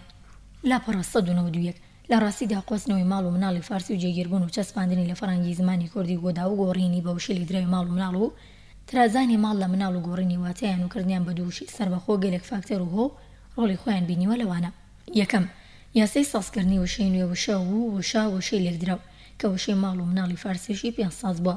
یاسەیەکی مۆرفۆلۆژی گشتێ بۆ هەموو زمانە ئێرانیەکان کە کوردیش یەکێکە لەیان لەبەرەوە بێ هیچ کۆسپێکی ڕێزمانی لەگەڵ کوردیدا گونجاوە ئێمە لە فەڕەنگەکەماندا وشەمان زۆرەکە بە پێوی یاسایە سازکران و وەک ژن و ماڵ، دێک و باوک، لەرز و تا، دەرد و بەڵا، کاروبار، پێچ و پەنا، کون و قۆشبەن، شاخ و داغ، دار و دەوەن، ئاو هەوا، گورج و گۆڵ، پاک و تەمیز، سارد و سڕ و هەندێکی تر. دووەم، جوتبوون و لێکدانی وشەی ماڵ و مناڵ لە وشە لێکدراوەکەدا لە ڕووی واتە و چەشنی بێرکردنەوە بۆ چوونی عەقڵ و هۆشی کوردەوە نالەبار و نەشاز نەبووە. با پێچوانەوە زۆر لەبار و گونجاو بۆ چونکە وشەی ماڵ لە واتە بنجەکەی کە سەرۆت و سامانە نەپچڕاوە کراوە بە مناغی بیناندانی وشەیە کە شوێنی ژیان و حەوانەوەیە. هەروە باسانی چنگ مرۆڤ ناکەوێت بەڵکو شان و قۆڵ و کوتان و ماندووبوونی دەوێت و چاپی دەگات و دەکەوێتە دەستی. لاپەڕە 192 کەواتە بۆی بۆ ئامانجە بگات دەبێت خەبات و شۆن و خونی بۆ بکات و ئەمەش خۆی لە خۆیدا مرۆڤاندانە کە دەستەوەستاندانانیشت بەڵکو پێویستە پشت بە خۆی ببەستێت و هەڵبدا لە ژیانیدا بە هەرقی ناوچەوانی جێگە و ڕێگە بە خۆی ماڵ و مناڵی ئامادە بکات و ئەمەش نایەتە دی تا تەڵاشی بۆ نەکرێت و بە جۆرێکی تر دەتوانێت دەڵبژاردننی چمکی سەرۆت و سامان مڵک بۆ ناونانی شوێنی حمانەوە بە نیشانی گرنگیدانی کورد لێک بدرێتەوە کە لە پێی ناویفتە و کردوونگەشە سندنی باری ئابووری ملەتدا داوێتی. دیارە ئەمە هەندانە هیچ کاتێک کۆمەڵ زەرەر لە دەستیان ناکات بەڵکو پشتی دەخاتە هەر بۆیە هەڵبژاردننی ماڵ بۆ واتەیە لای کورد بیرکردنەوەیکی بەرز و تیژی تێگەشتن لە ژیان و بایەغدانە پێی. مناڵیش کەواتی سەرۆت و سامانی گەیاند و گۆڕاوە بۆ سامانە پڕباوە بە نرخی کە لە ئەنجامی خێزان پێکەوە ناندار دەست مرۆڤ دەکەوێت و ژماناڵە واتە کورد مناڵ کە لە عەربی فەرسی دام و دەستکەوتێکی مادی گەیاند و گۆڕی و بەتەنیا سەرۆتێکی ڕاستەقینی مرۆڤایەتی کاویش مناڵە. لە کوردیدا وشەی ماڵ و مناڵ بۆ بەهاوەتی خێزان و مەژ دیسان و بەڵگە و نیشانی تێڕوانینی ژیرانی کووردە لا سروشت و دەوروبەری بە پێی بێرکردنەوەی کورد بۆەوەی خێزان دروست بێت پێویستە مەرجەکانی هاتنەکەی بۆ ئامادە بکرێت کەوەژ ماڵ و مناڵە بۆ ئەوەش وەک وتمان کۆششی بێوچانی دەوێت. سێم، لە ئاساسکردنی وشەی نوێدا لەگەڵ پەیڕەویکردن و خۆبەستنەوە بە یاسە مۆرفۆلۆژیە باوەکان کورد زۆر وردبین و زیرەکانەوە لەسەر بناغەیەکی لاپەڕە 193. سێم، لە ئاساسکردنی وشەی نوێدا لەگەڵ پەیڕەویکردن و خۆبەستنەوە بە یاسە مۆرفۆلۆژیە باوەکان کورد زۆر وردبین و زیرەکانەوە لەسەر بناغەیەکی پەیوەندی هۆش و فەلسەفی و لۆجیکی ئەندامەکانی وشەی بەیەک و بەستوەتەوە و لێکدراوی لە سازکردن و مرۆڤ دەتوانێت هەست بە ڕاستی بکە کاتێکە لە هەندێک وشەی لێکدراو لە ڕووی تایبەتێتی کۆمپانیەنتەکانیەوە دەکۆڵرێتەوە لێ و هەست بۆ دەکرێت کە لە وشەیەکی لێکدراودا کام کەرت یا کۆمپانیەنێنت گرنگترەوە پەیدابوون و هێنانەکەی ڕاکێشانی کەرتەکەی ترە. ئەوەش ڕوون دەبێتەوە کە بۆچی و لەبەرچی خۆیەک وشەیەکیان خراوەتە پێش ئەوی تریان تا بتوانێت ئەو واتە نوێی کە لە ئەنجامی یەکگرتنی هەردووکیان پەیدا دەبێت بهێننە بەرهەم. بۆ نمونە لە وشەی ژن و مناڵدا لا وشەی ژن و ماڵدا ژن پێش خراوە چونکە کورد باوەڕی وایە کە ژن بوو ماڵیش دەبێت لە ماڵ و مناڵ دا ماڵ پێش خراوە چونکە تا شوێنی پێکەوە ژیان و ژنومێر جێبەجێ نەکرێ مناڵ نایەتە دنیاوە و هەردوو بیرکردنەوەکە لێکدانەوەکی لۆجیکی ڕاستە دیارەکە ژن بوو بێ ماڵ نابێت کە ماڵیش بۆ ژن و مێرد پێک دەتوانن خۆیان و مناڵەکانیان تیادا بەحەوێنەوە. لاپەڕە 194 لە وشەی دایک و باودا لە بەرگرنگی ڕۆڵی دایک چ لە مناڵبوون و چ لە بەخێوکردن و پەروەردەکردندا ئەو ئەرکی گرتوێتی هەستۆ زۆر لە باو جیاوەستر و زیاترە بۆی دایک پێشوی خراوە لە وشەی دەرد و بەڵادا دیارەکە دەرنەبێت بەڵا پەیدا نابێت لە وشەی لەرز و تاژدا ئەگەرچی نەخۆشی وا هەیە لە پێشەوە بەچا دەست پێ دەکات و ئەنجا لەرز بە دوای خۆی دەدێنێت بەڵام پزیشکیدا وارێک دەدرێتەوە کە لەرز و تادا بۆی لەرز پێش خراوە چونکە لە کوردستاندا لە بەروی کە ڕووبار و گۆما و بزلکاوی زۆری تێدا جارانێک لە نەخۆشی هەرە بڵاوەکان مەلاریا بووە لە مەلاریاشدا لەرز پێشتا دەکەوێت. چوارم، وشەی ماڵ و مناڵ لە ڕووی هەواز و مۆسیقا و تۆنی دەنگەکانی شەو دیسان و هەر لەبار بووە وەک دەزانەی ماڵ و مناڵ هەردووکیان بەدەنگی میم دەست پێ دەکەن و بەڵک کۆتاییان دێ. ئەمەش لایەنێکی گرنگی تری وشەی ماڵ و مناڵ و هۆی سەرکەوتنێتی چونکە مەسەلەی لەباری گونجاوی هەموو وشەی لەگەڵ مۆسیقا و ئاوازی تۆنە دەنگە باوەکانی زماندا شتێک نییە لە زمانەوانیدا پشتگوێ بخرێت. وشەی مناڵ وەک زانیمان لە مناڵ ساز بە و لە هەندێک ناوچەدا فۆرمەکەی گۆڕاوە بە منداڵ واتە دەنگی دی بۆ زیاد کراوە. لاپەڕە 195 زیادکردنی دەنگ دیاردەیەکی فۆنەتیکی یاسایی و پەیوەندی بەرەخستنی بەرگە و ڕاگررتنی بەلانسی کێش و تۆنەوە هەیە.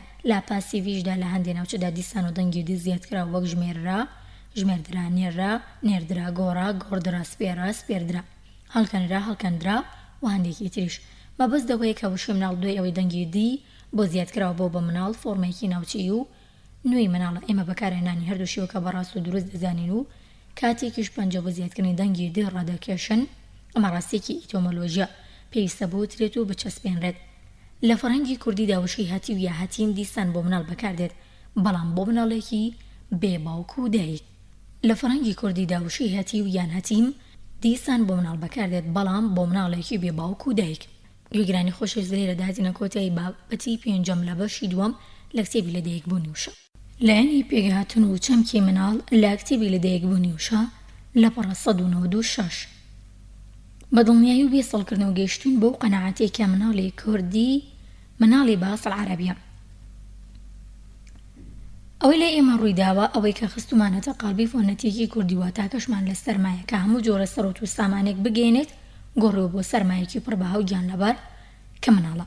پێویستە ئاماژە بۆ ڕاستی بکەین کە لە فەرهەنگی هیچ یەکێک لە زمان هەند ئەوروپاییەکاندا تەنانەت لە زمانێکی تری دراوسێدا وەک تورکی کە دەچێتە ناو گروپێکی تری زمانەوە نە لە کۆن و نە لە ئێستادا چەمکی مناڵمان بەرچاو نەکەوتووە کە بە وشەی مناڵ بەئەسڵ عەرەبی گێنرابێت. واتە جگە لە کوردی و لا دیالێکتێکی خوارودا هیچ زمانێک لە سازکردن و دەربڕینی چەمکی مناڵدا نە لە نزیک و نە لە دوور خۆیان لە قەری ڕێگی مناڵ نەدا و ئەمە ئەواگەینە کە ڕێگی وشەی مناڵی کوردی لە 100 فەڕەنگی خواروە و تەنیا هەر لە کوردی و لەم دیالێکتەشدا کاری پێکرێت. ئەمڕۆ لە زمانی کوردیدا کە هەمەش تایبەتیەکی زمانەکەمانە بەبەراورد لەگەڵ زمانە هاو گروپەکانی خۆیدا بە جیرۆژیایی تەمەنی زانراوی موشانە کارێکیکانی سەردەمێکی دیاریکراوە لە دیالێکتێک و نیمچە دیالێکتەکاندا بەکارهێنراون سی، ساوا، بەبە، بەچکە، بێچوو، تولف، زارۆ، زارۆڵە، زاوڵە، زۆڵ، بچووک، ئایل، ئەیال، هەتی و یا هەتیم، مناڵ یا منداڵ لاپەڕە 197. ئەو شانە لە لێکسیکۆلۆژیدا بە سینۆنیم واتە هاواتە یەکتری دادەنرێن و بوونی ئەم ژمارەوەشە زۆرە دەربڕی چەمکی مناڵ بێگومان نیشانی کراوە یا قڕوهۆشی کووردا کە لە سازکردنی و شۆڕۆشتنێتی شان بە شانی هەر گۆڕانێک کە کۆمەڵی کوردی پێدا تێپەڕیوە. هەرێکێک لە وشانە ئامێنێکی چریسکە و بریسکەداری چەشنی بێرکردنەوەی کوردن بە جۆرێکی تر. دەتوانین بڵین کە وشانە بەڵگەی سەربەخۆی بڕینی قۆناغەکانی ژیانی میلەتی کوردن.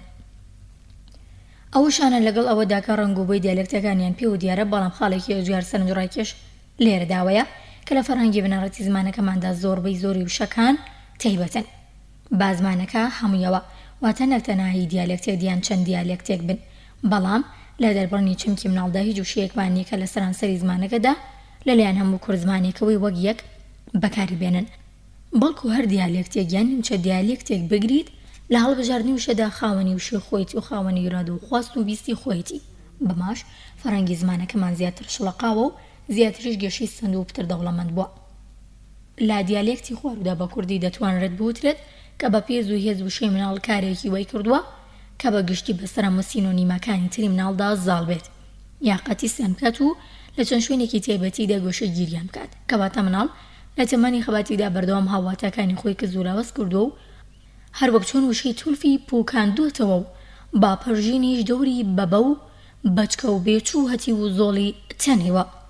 تێبینیت دەربارەی دیاردەی پوکانەوەی وشە بڕوانە چابان محەممەد سەعید حەسەن گەشە سندن و پوکانەوەی گەنجینی وشە لە زمانی کوردیدا نامی ماستەر زانکۆی سلێمانی ساڵی 2008. بابەتی شەشەم لە بەشی دووەم لە کتێبی لەدایکبوونی وشە لاپەڕە 199.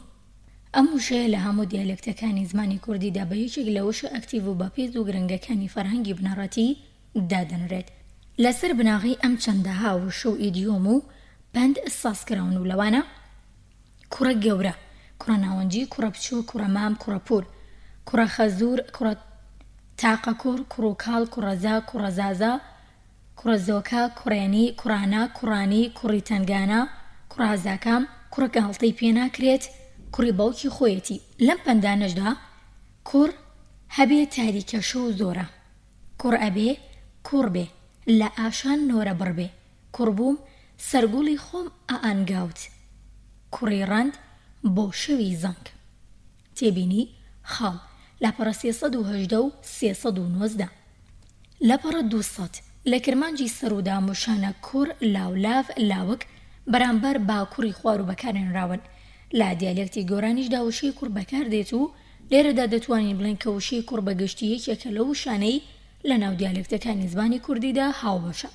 لە سەرۆدا موشانە لا کوڕ سازکراون، کوڕ ئاپ، کوڕانی و هیتریش ئەماش پەندێکی سەروە. کوردارێ باوی دگری هەلدگرێ قیستە شیدێ. لێکۆڵینەوە دەربارەی کوردێران فەرهەنگی دیالێکتی کرمانجی کوردی بەرگی سێم. سان سان پیتربورگ لاپەڕە 1858 و لاپەڕە 68 باکایف لاپەڕە 197 کردۆیۆڤ لاپەڕە 452 ئەم پەندە بکرێت بە خوار و وای لێ دێت کوڕگۆچانی باوکی هەڵدەگرێت کچ تەشی دایکی لە زمانە دەوروپیە کۆنوونیەکاندا چەمکی کوڕ بە گشتی لەم ڕێگانە POU PU POU TLOM PAU CU ساز بوون ئێستاش بەشێک لە نمونەی ئەو زمانانە و دواتر ژەندی وردەکاری ترکە پەیوەندی بە بنجی چەمکی کوڕەوە لەو زمانانەدا هێو لە بەردەستماندان دەیخێنە ڕوو لاپەڕە 201 لە زمانی سانسکریتیدا نمونە وەکو پوترا پوتراس پوسرا سان ئاوێستا وەکو پوسرا پوسرۆ لە فارسیشدا وەکو پوسرا گرێکی پەیس پاورس لە پەهلەویدا پوس پوسەر پۆه پۆ لە زمانی لاتینیدا پوتس پۆ پاوی پاوسی لە زمانی گۆتیدا فەوایی ئەڵمانی کۆن فۆ ئینگلیزی کۆن فیە لە زمانی جەرمەنیەکاندا بەواتەی کەم و بچوو بەکارهاتووە بەڵام لە زمان هەندە ئەوروپیەکاندا لە پاڵواتەی کوڕواتەی فەرزەندەی نێرینەوە گیانەبەری بچووکیشی گەیاندووە لاپەڕە 202 سەڵاوی کۆن پوتا پیتا ڕووسی سین فارسی پسرپور تاجیکی پیسەر تێبینی کەلەنتارۆڤیایی لاپەڕە 303 و یارتسنبەرگ لاپەڕە 213 و بارۆ لاپەڕە 149 و دغدا جیمچوار لاپەڕە 5769 و ئاریانپور کاشانی لاپەڕە 168 بۆ 169 و جان ئەیتو لاپەڕە 1110 شانسکی و ئیڤانۆڤ شانسکەیە نووسیویانەکە وشەی سین واتە کوڕ لە ڕووسیدا لا پاشگریدا ڕێژراوە لەو ڕێگەی کە هەمانە ڕێگیوشی هندی کۆن لەدایک بوو ئێرلەندی کۆن لەدایک بوون بەرهەمی لێساز بووە وشەی سینی ڕووسیش لە بنجدا واتەی لەدایک بوو بەرهەمی بەخشیوە لاپەڕە 203 تێبینی شانسکی ئیڤانۆڤ شانسکەیە لاپەڕە 433 بۆ 434 جانێتو دەربارەی ڕەچەڵێکی وشەی بۆی ئینگلیزی نووسیوێتی کاموشەی کورتکراوی ABUIE یان EMBUIE ئەنگلۆ نۆماریدیە کەواتەی بندکردن بەستنەوەی گەیاندووە ئەمیش لە ڕێگی EMBUIER فەڕەنسی کۆن کەواتەی بندکردنی بەخشیوە ساز بووە وشەی بۆی لا سەرەتادا خزمەتگار و غوڵام بووە بەڵام لە سەدەی 14 زیانیەوە بەرامبەر بە گەنج و لاوی نێرینە دەست بەکارهێنانی کراوە تێبینی جانێتو لاپەڕە 162 وشەی کوڕی بەم فۆرمە و بەم واتەیە کە لە کوردیدا دەیبەخشێت لە هیچ زمانێکی ئیندۆڕوپایدا ئەوەندەی ماگاداربین بەرچاو ناکەوێت ئەمە دەمانگەهێنێتە ئەو ئانجامەی کە وشەی کوڕ بە چەمک و بیرەکە لە عەقڵ و هۆشی کورد خۆیدا گەڵاڵەکراوە دەربڕاو لەدایک بووە بە بۆچوونی مەوشەی کوڕ لە ڕووی ئیتۆمۆلۆژیە و بەم شێوەیە ساز بوو لاپەڕە 204 وشەی پسمامی سەر و لە پس ئێستا بەتەنیا بەکارنایێت زەیدەن مام پێگاتووە لە خوار و کوڕەمان بەرامبەرێتی ئەم ڕێگی پسا باشکراوتەوە لەگەڵ ڕێگەی دۆرانەکانی پوسرا و پوترا با سانسکریت و پوسرای ئاوێستایی و فارسی کۆن و پوس و پسەر و پوهەر و پوری پەهلەوی پوسەر و پوری فارسی و پیسەری تاجیکیدا لەیەک دەدەن و هەمووشیان سەرچاویانیەکە خۆ حەشاردان و مانەوەی پس لە پسمامدا باشترین بەڵگەیە بۆی بزانی کە جاران بەر لە پەیدابوونی و کوڕ و لەباتیە و وشەی پز یا پوریان هەر ئەلفۆرمێکی تریان بەکارهێناوە لا فۆنەتیکیدا دیاردەیەگەیە ناو نراوە دەنگە گۆڕکێ ئاسایم گۆڕانە فۆنەتیکیە زمانە ئێرانیەکان و لە ناویشیاندا کوردیشی گرت بێتەوە محەممەد معروف فاتح دەربارەی دەنگە گۆڕکێ دەڵێت دەنگی وشەیەک لە قسەی هەندێک کەسدا دەگۆڕێت بە دەنگێکی تر لەو قسەی خەڵکی تردا بێەوەی ئەم گۆڕانە ببێتەوەی گۆڕانی واتای وشەکە بە واتایەکی تر هەمان وشە لە دوو فۆرم یان زیاتر دابێنرێ بە هەمان واتە هەندێک جار دوو فۆرمی وشەکە لە یەک زاردا هەن جاری واشەیە هەر فۆرمەی لە زارێکی تایبەتیدا بەکاردێت لاپەڕە 205 لا کوردیدا ڕۆژانەمێک گومان لە وشانە بێت کە دەنگا گۆڕکیان پێکرێت دیارەکە وشەکەوتە سەرزاری خەڵکی وەک پێشتر باسکرا بە لابراتۆری فۆنەتیکی کوردیدا تێپەڕێنراون ئەنجا کەوتونەتەیش لەبەرەوە هەر جۆرە دیاردێکی فۆنەتیکی ڕووبدا لە موشەکانی زمان بەبێت جیاوازی ئەسڵی ڕۆگۆڕیشیان وەک یەک دەگرێتەوە یەکێک لە فۆنیمە بە بەرهەمەکانی زمانی کوردی ب کە کۆنسۆنانتێکی ئاوازدارە بەرامبەری شپی کۆنسۆنانتیک بە ئەوەی سەرنجڕادێکێشێدەوەی کە لەناو ئەو دەنگانی دەنگە گۆڕکییان تا حاڵی حازر پێکرێت ئەو دوانێ دیاردەی دەنگە گۆڕکیەوە گەم و دیاردێکی تر و گۆڕانێکی ترکە بەسەر زماندا دێت بێهۆ بە فاکتەر سەڵادن ئێمە لە بەر سنوورداری باسەکەمان ناتوانین بچینە قۆڵای پەیدابوونی دیاردەی دەنگا گۆڕکیەوە بەڵام لێرەدا تەنها ئاماژە بۆ خەڵاکەین کە مرۆڤ میشۆ بەردەوام تا بۆی بکرێت هەوڵ دەدێت کە باسانترین شەوشە گۆ بکات ئەم ئارەزووی مرۆڤ لە بناغەدا ئابووریکردنەوە و دەمگرتنەوەی لە وەزە سەرفکردن کاتێکیش کە دەڵێت وە خۆشترە دێتە سەردەمەم بی ئەوەی خۆی هەست بە خۆی بەخۆی بکە ئەوە بۆ جێبجێکردنی ئەو خواست و مەبەستەیەتی کە لە ناخیدا هەیەی، بەڵام لە هێنانەکەی دەنگە گۆڕکێدا هەر بوون و مناکاتێک لای ڕوودەدات هیچ چەشنەگیر و گرفتێکی سیمانەتێکی توش نەبێت. لاپەڕە 206 واتە سنوور لە بەردەم مرۆڤدا واڵانەیە کە هەر دەنگێگە و پێوێت دەنگە گۆڕکێ پێ بکات. ئەللا دەنگە گۆڕکێکدا کۆمەڵێک فاکتەر و هۆڕێگا خۆشکردن بۆ ئیکۆنۆمی کردن لەوانە. جۆر و چەشنی بەرگا شوێنی ئەو فۆنیمان لە بەرگە و شەدا و دواتر لە فرێز و ڕستەدا. ئەمانە و گەلێک هۆی ترهان کە ڕۆڵی سەرەکی و بەرچاوی لە دیاردەی دەنگە گۆڕکێدا بینن. ئەمانەش چەند نمونەیەکی دەنگە گۆڕکی فۆنیمی ب، پن و باپێچوانەشەوە وەکو کوندە پەپ و کوندە بەبوو، پەسانی بەسانی، گاڵتە و گەپ گاڵتە و گەب، حەب حەب، ناپوت نابوت، پچووک بچووک، خراپ غراپ، بچۆ بچۆ، بخۆ بخۆ، ڕابکە ڕابکە. لاپەڕە 207 لە سەرودا پیڤۆک پیڤۆک بیڤۆک بەهێ، پسک بسک چەپک، پاچ باچ. کاتێک کە دیاردێکی زمانی دەکرێت بەکارەستە و مادی لێکۆڵنی و بەراوردی مێژووی لە نێوان چەند زمانێکی یا گروپ یا هاوڵق یا هاوخێزانی لە خۆیان گەورەتر بۆ دەرخستنی ڕاستی گۆڕانی مێژووی گەشە سەندنی کەرەسی هەر ئاستێکی زمان یا دیاردەیەکی زمانیانە یاسایەکی ئاستەکانی زمان بێت، سوود لە کەرەسی نووسرا و دە کۆمنتی پارێزراوی ئەو زمانانە دەبێنرێت کە لە تەمەنیاندا هەلیەوەیان بۆڵکەوتووە زمانی نووسین بن و خاوەنی دە کۆمنتی مێژووی خۆیانن. لە حاڵەتێکدا کە زمانێک لە گروپێکدا فرسەتەوەی بۆ هەڵ نەکەوت بێت پێی بنووسێت ئەوە بۆ ڕاستکردن ئەو ڕوودا و گۆڕانانی کە بەسەری داتون پەنابرێتە بەرزمانەکانی ئەو گروپی کە خاوەنی دە کۆمنت بن، بەتایبەتی پەل بۆ زمانێک داهاوێژرێت کە لێوەی زۆر نزیک بن. لاپەڕە 208 دیاردەی دەنگۆڕکێ لە زمانی کوردیدا ئاوڕی لێ دراوەتەوە بەڵام زۆر بەخەستینە. بۆ نمونە دەنگە گۆڕکی پ ب لەو سەرچاوانی کە لە بەردەستماندان بەدیمان نەکردو بۆیە بگەیشتن بە حەقیقەتی ڕوودانی یا ڕوونەدانی یا جوور و چەشنی دیاردێکی مێژووی زمانەکەمان بە هەنگاوێکی ڕاستی ئەزانین کە پێشترێشکە لە زمانەوانانی کارکردوو لە مەیدانی بەراوردی مێژووی زمانە هەندەوروپایەکاندا ئەو هەنگاوانیان ناوە، کاتێک کە پەنیان بردوتە بەر زمانی سانسکریتی و ئاوێسە و فارسی کۆن و گرێکی و لاتینی و جارمانی و فەڕەنسی و کۆن و سڵاڤیانە کۆنەکان و چەندینی تر کە خاوەندە کۆمنتی نووسراون و لەسەر بناغی کەرەسی و زمانانە لێکۆڵینەوە زمانەوانەکانی خۆیان کردووە. یەکێک لەو زمانانەی کە لە گروپی زمانی ئێرانی کۆن و نوێیەکاندا و هەلە مێژووی بۆڵکەوتووە زۆرترین دە کۆمنتی پێ نووسراوە تاکو ئێستا ماوەتەوە لەلایەن پسپۆڕانی زمانی ئێرانیەکانەوە بە مەبەستی بەراوردی مێژووی پەنای بۆ دەبەن و زمانی فارسیە. ئێمەش بۆ مەبەستی ساختکردنەوە ڕەگۆڕشەی وشەیە کۆڕ پێویستمان بەوە هەیە کە بزانین ئایا دەنگە گۆڕکەی پ و ب بەتەنیا و ئەنجا بۆ کاف لە ئێرانی هاوگروپەکانی کوردیدا ڕوویداوە یاخوددا. واتێ لە فەڕەنگی زمانی فارسی ورد بینەوە دەبینین لاپەڕە 209 یەکەم ب بۆ بە پ وەکو شوبان چوپان، برنج پەرنج، بزدە پزدە ناوی شارێکە، ئاپاختر باختر واتە ڕۆژاوە، پدید بادید ئاشکرا، پگە بگە بەیانی زوو، دغدا جیم 3 سات 3750 جیم 4 سات 5317. دووەم ب بۆ کاف بوف کوف کوندە بەبوو، بوشاسب کوشاسب خەوبینین، برخست کرحەنست ناوی گوێیەکە، برنج کرنج. هەما سەرچاوە جیم 3 سات 3749. ئێستاش کاتێک دوا فۆرمی پوترە و پوترە هیندوێرانی کۆن کە پورە و لاپە هەلەوی فارسیدا بەرچاو دەکەوێت بەرامبەر وشەی کوڕی کوردی ڕایدەگرین. لاپەڕە 210 دەبینین کە جیاوازی لە نێوانیاندا تەنیا لە دەنگی پ و کافدایە. ئێمە بە دووری نازانین کە دەنگە گۆڕکێی با و کافی فارسی لە کوردیشدا گەر ئەمڕۆ بەرچاو نەکەوێت جاران هەبوو بێت چونکە فارسی کوردی هەردووکیان لە یەک دایکە زمانی ئێرانی و داکەوتون.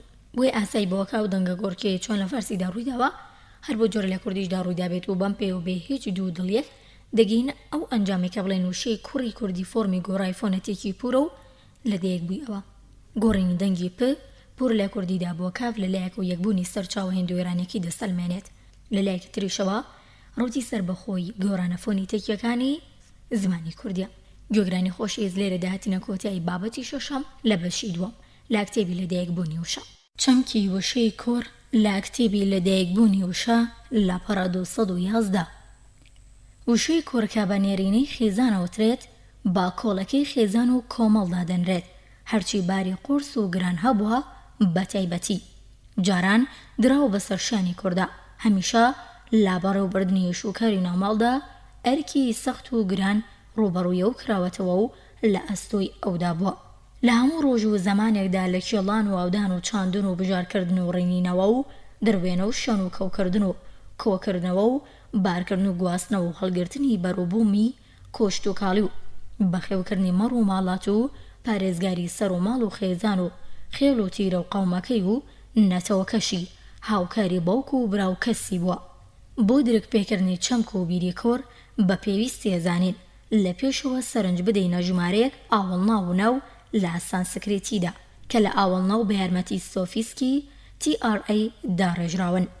لە پەڕە 212 وشەی سانسکریتی لەگەڵ واتاکەی بە کوردی ئاترا واتە و کەسەی کە هەیە، ڤرترا دوژمن ناوی دێوێکە، میترا دۆست ناوی خودایە، پوترا کۆر، دامسترا کاڵبا، تاروترا سەرکەوتوو، ڤیبرترا هەڵگری ئاگەر، تراس وشتر. لە ئاوێستادا ڤاستار بووە. لێرۆ بۆمان دەردەکەوێت کە حۆشتریش لە کوردیدا کە سەرچاوی لەگەڵ سانسکرێتیەکە و ئاوێستاکە یەکە و وشەیەکی بە یارمەتی تار یان ترا کە لە کوردیدا بووە بە ترساز بووە. لە پەڕە 213 ئامەترا شێت تێبینی بارۆ لە پەڕە 143. وشەی پوترا سانسکریتی کەواتەی کوڕە لاترا زەیدەن پوت پێگاتووە. ڕێکی پوو تیایدا واتەی پاراستنە و ئەرفۆرمی ئەو ڕێگە هەندۆڕۆپاییانی کە لە باسی تۆمۆلۆژی پیا و فیڵدی پاراستندا نیشانماندان پوترەی سانسکریتی بەرامبەر پوترای ئاوێستای و پووری پەهلەوی و فارسی و پیێری تاجیکی و کوڕی کوردیە کەواتە ڕێگی پوو. وشەی پوور کە لە کوردیدا بۆ بە کوڕ یارمەتی سۆفیسکی ڕا ساز بووە. ئەو پووە کو دەربڕی چەمک و پیری پاراستنن. بەم شێوەیە کوڕیش هاروەکو پیا و لە ڕوویواتە و هەڵقوڵاوی بیر و چەمکی پارێزگاریکردن و پاراستنن لە ڕاستیشدا ئەرکێرە قورس و گران و سەخت کە پێویستی بەهێزی دەست و بازوو هەبێت لە خێزان و کۆمەڵیشدا هەر دراوە بەسەر ئەو دوو ئەندامە نێرینەیەدا. بە جۆرێکی ترە لە دابەشکردنی هەرکی سەوشانی ئەندامانی خێزان و کۆمەڵ بە پێی جۆر و چەشنی پێویستی ژیان و بەرەنگاربوونی و ڕووداوی سەخت و دژواری سرۆشت ئەرکی پاراستن بەسەر پیا و کووردا دراوە. لە پەڕە 214 بەمەش زیاتر بۆمان دەردەکەوێت کە فێڵدەواتی پارێزگاریکردن چ جێگا و شوێنێکی لە عەقڵ و هۆش و مێشکی خەڵکی جاران و ئێستاشدا گرتووە. وشەی کوڕ و هەموو وشەیەکی تری فەڕەنگ هەروە بە ئاسانی پەیدا نابێت و ڕێگەش لە بەردەمی داواڵە و بێکۆسپ و تێگەرانیە بەڵکو لە ئەنجامی خەباتێکی قورس و گران و درێژخایەن. ئەگەر بۆی بلبێت جێخۆی دەکاتەوە جایە سەرکەوتوو دەبێت یا ژێرکەوتوو. وشەی کوڕ لەبەرەوەی ناوەخنەکەی بیر و چەمکی پارێزگاریکردنە و ئەم لایەنش بەلای کۆمەڵەوە هەمیشە گرنگ بووە. ئەمیش وەک وشەی پیاوتەنگی بە و شاناڵچنیوە کە بۆ هەمان مەبەست بەڵام بە بیر و چەمکی تر ناویان لەو ئەندامانی خێزانناوە. لەواچێت یەکێک لە وشانی کە کوڕخەباتی دژی کرد و توانیوێتی بیپۆکێنێتەوە وشەی فرزندە کە لە وشەی لێکدراوی دایک و فرزندە بە قەتی سماوی وازی لێهێناوە و دەستی لێهەڵگرتووە. وشەی فرزندی کوردی لەگەڵ فرەزەینتی فارسی کۆن و فرەزەندی پەهلەوی و فرزندی فارسی کەواتەی ئەولاد و نەسلە سەرچاوەیان یەکە. تێبینی دەغدا جیمیانزا لاپەڕا 17,069 لە ڕووی تۆمۆلۆژی و فرزەن زادی بیر و چەمکی ئەم ڕێگانەیە. لاپەڕە 215 ZIV JIV کە چەندین وشەی وەکزان ژین ژن ژیان و هیتریشیان ساز کردووە. تێبینی بۆ زانیاری وەرتر و فراوانتر دەربارەی ئەو ڕێگانە بڕوانە باسی تۆمۆلۆژی وشەی ژن لەم کتێبەدا. وشەی فرزەند ئەمڕۆ بەتەنیا وەک سینۆنیمی کوڕ بەکار نایەتمانەوەشی لە وشەی لێکدراوی دایک و فرزەندا کاتێک بەسەر دەمدادێت کە قسە لەو پەیوەندە توند و تۆڵ و خۆشەویستێ بێوێنەیەوە دەکرێت کە لە نێوان دایک و کوڕ یا ڕاستتر دایک و مناڵەکانی یا ئەولادەکانیدا هەیە. بابەتی حوتەم و کۆتایی لا بەشی دووەم لا کتێبی لەدایکبوونی وشە لاپەڕە 216 کەچ لە زمانی کوردی و زمانەکانی تریشدا چەند وشەیەکی فەڕەنگی بنەڕەتی هەیە کە لەبەر گرنگی و ڕۆڵ و جێوشوێنی و بوارەواتایی ئەندامن تێیدا بە وشەی دامەزراو لەسەر بناغی بیرکردنەوە و تێڕوانینی قۆڵی کۆمەڵ و پێویستی سەردەمپەیان دادەنرێت. ئەم وشانە لەوەتی هاتوونەتەکایەوە تا گەیشتون بەم ڕۆژە لە هەزار ئاویانداوە و بەسەر چەندەها هەورازی سەختیمان و نەمانیاندا سەرۆژوور هەڵکشان و بەسەرکەوتووی قۆناغەیەک لە دوێیەکەکانی تەمەنی ژیانیان بڕیوە. ئەم ڕۆژە کتیڤانە لە فەڕەنگدا کاری خۆیان دەکەن و بوون بە سەرچاوی نەشونما و دەوڵەمەندی بووی. وشەی کچ لە کوردی و هاوتاکانی لە زمانەکانی تردا نمونەیەکی زیت و زیندوی ئەو وشانەیە. ئەم ناوی جنس و ئەندامە نوێیەی خێزان و کۆمەڵ لەسەر بناغی چەندین بیر و چەمکۆ و بەوشی فۆنەتیکی جیاواز لە دیالێکت و نیمچە دیالێکتەکانی زمانی کوردیدا دەربڕاوە. ئەمڕۆ لە خوار و داوشی چست و چالاک و بە بەرهەمکە ناوی ئەو ئەندامەی ناوە زیاتر کچە و دواتر کیژە وشەی کچ بووە بە بناغی پێگەێنانی ژمارەیەک وشەی وەک لاپەڕە 217 کچۆڵە کچێنی کچانی کچانە گەورە کچ کچە گەورە قیرە کچ پیرە کچ کچە تی و کەچە تی و کچە بچووک کچە مام کچە زا لەسەر بناغی کیژیش وشی کیژە مام کیژە پەلێک کیژە خاڵ کیژۆڵە ساز بوون. لەم پەندانەشدا کچ قەڵایە ناگیرێ ئەوەی بە بێوەژنی ئەیکەیت بە کچێنی بتکردایە کیژی بەدایک مەنجەڵی بەسەر پۆشە تێبینی خاڵ لاپەڕە 314 56 322 لا سەرودا کچ بە دوو وشە ناونراوە یەکێکیان کەچە ئەوی تریان قیزە کەچ نمونەی لە موشانی لێ ساز کراوە کەچک کەچانی کەچکتی بەکەرەسی قیزیش ئەم موشانە پێگەنراون قیزک قیزتی قیزین قیزانی قیزاب کچەمام قیزاب واتە کچەمام قیزمەت واتە قیزمەتی کچی پور خوشکی باوک قیزخاڵ قیزخاڵی قیزخاتی کچی پور خوشکی دایک تێبینی باکایەف لاپەڕە 342 387 کردۆیەوە لاپەڕە 356 357 527 لاپەڕە 218 بەرامبەر بە کچ و کیژی خوار و کەچ و قیزی سەر و لە گۆراندا وشەی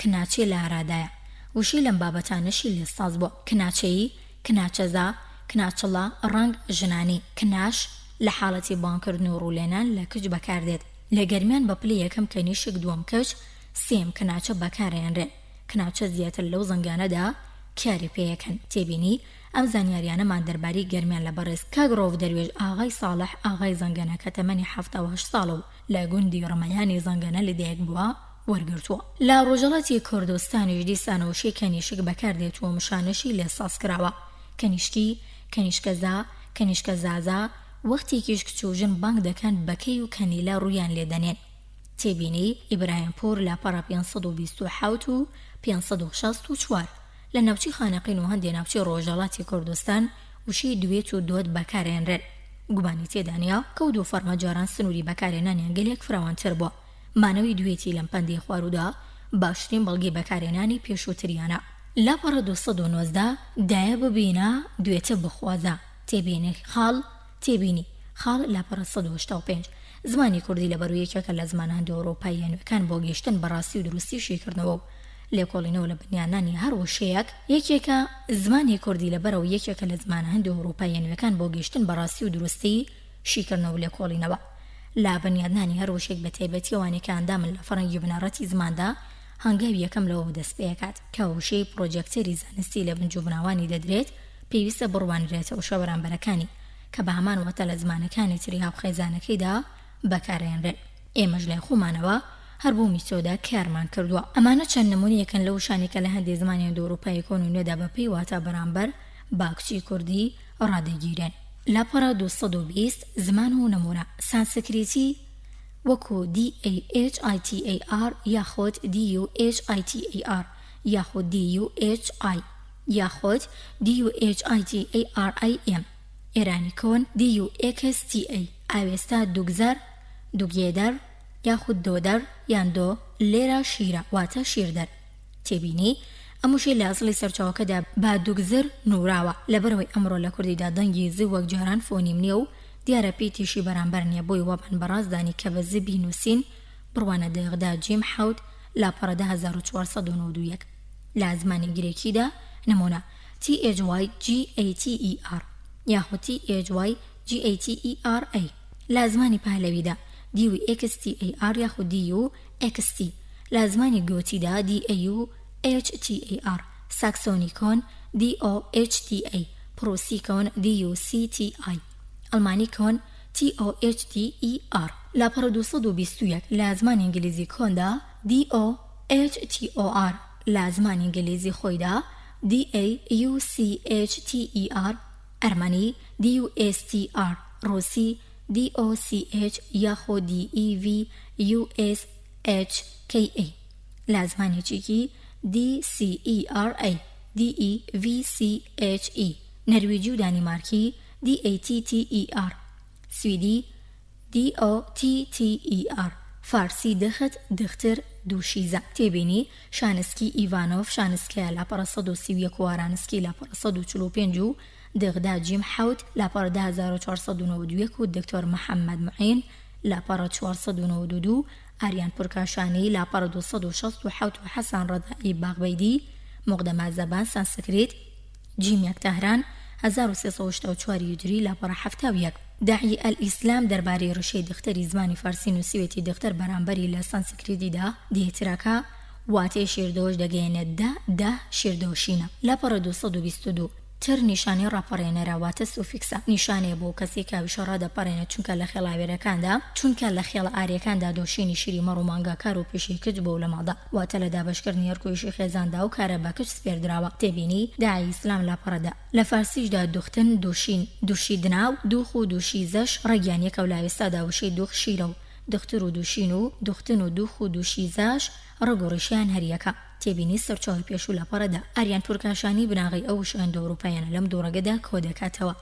DAGUG TER یاخود DAUGH TER.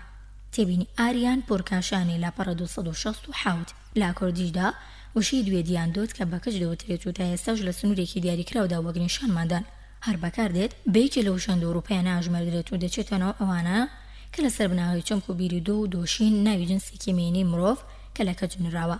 لە هەندێک زمانی ئێرانیدا فۆرمی وشەی ژن بووە با بناغی بنیادنانی وشەی کەچ. بۆ نمونە لە زمانی بەلوچیدا بە کچ دەوترێت ژەنیک کە بەم شێوەیە پێگاتووە. لاپەڕە 223 پاشگیری بچووکردنەوە ئایکەی زایدەن ژەن واتە ژن، لە ئەڤانیشدا ژینایی بۆ کچە.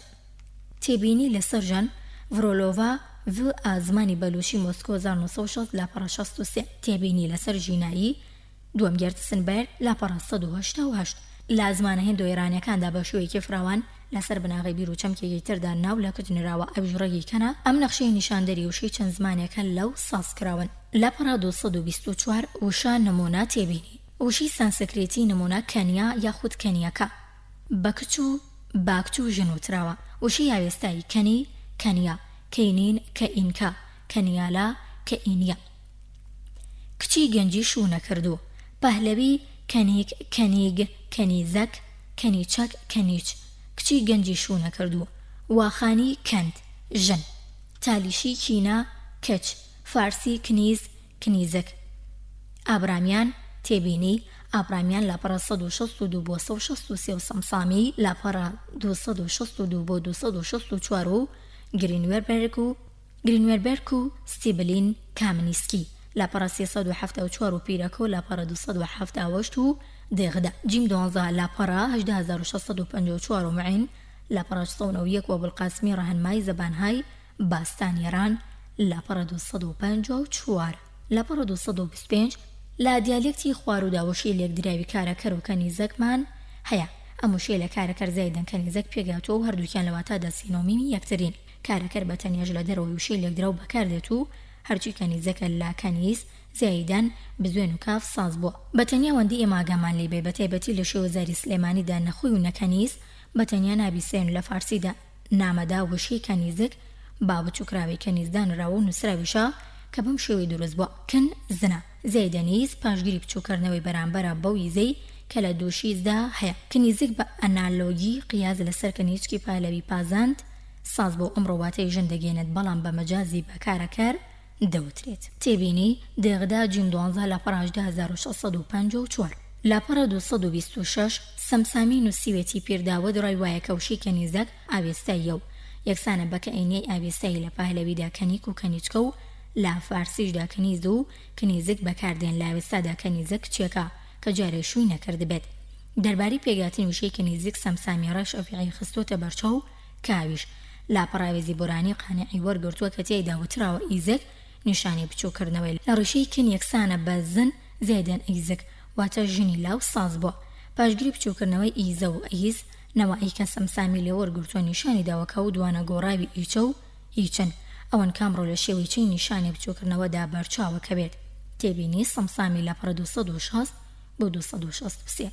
موعین دەربانی کنیزی فارسی نووسیوێتی کە لاکن زن زائیدەنیز پاشگیری بچووکردنەوە دروست بوو و لا پەهلەویدا بەرامبەری کەنیک و کەنیچە لە فارسیدا کەنیز ژنە.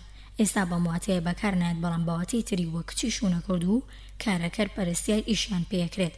تێبینی معین لاپەڕاش 191 هاتە هێرەگەیشتونەتەوە ئەنجامێکا و شێندۆ ئێرانیانەی کە لەسەر بناغی ڕێگی کەن سازێنراون کەن یەکسانە بەژن. پێشتر لە بەشی جنسی ژندا بە نەخشەی دەربڕینی ئەومان لە کۆمەڵێک زمانی دەوروپایدا نیشاندان لە ناو نمونەکاندا و لە هەندێک زماندا واتەی ژن بۆ وشانە سازکراون کە سەرەتایان بە دەنگی یا فۆنیمی کاف دەست پێ دەکات.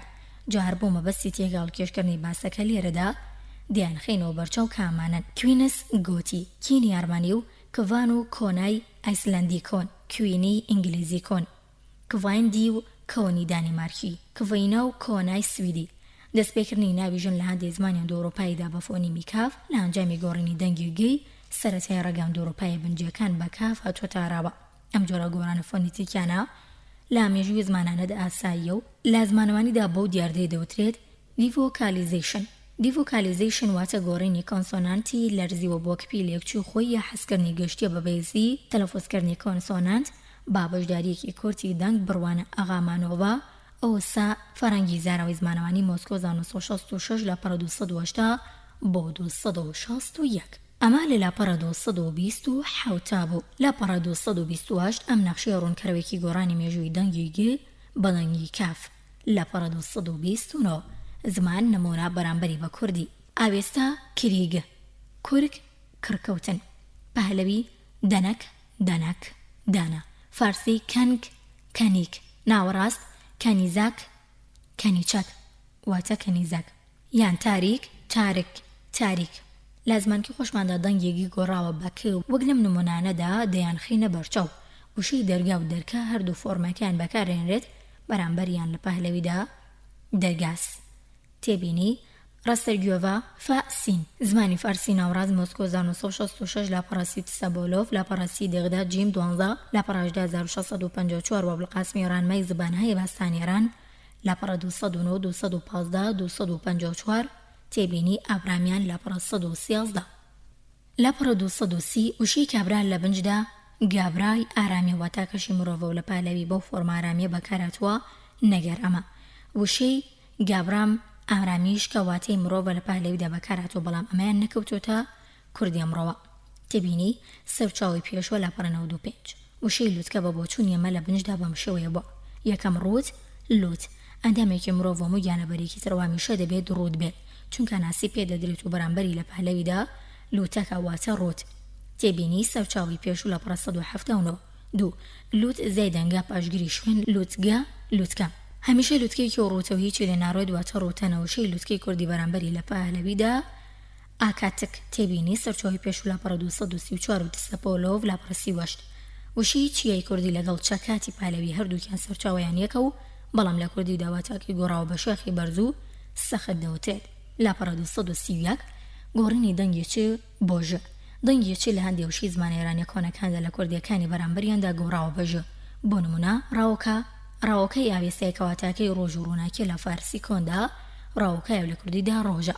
تێبینی تسەبۆلۆڤ لە پەڕە 65. ڤاکار کە لە پالەوی داواتەی بازرگانە و لە کوردیدا باژێر بەرامبەرێتی.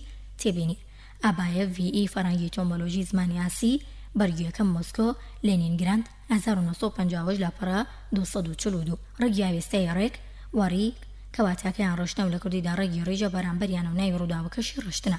ڕێگێرانی کۆن ماک میک کەواتاکەی مژینە بەرامبەریان لە فارسی ناوڕاستدا ڕێگی مازە و ناوی ڕووداوەکەشی مێسیتێنە لە بەلوچیشدا مێسیکا لە کوردیشدا ڕێگی مژە و ناوی ڕووداوەکەشی مژین بەرامبەریانە.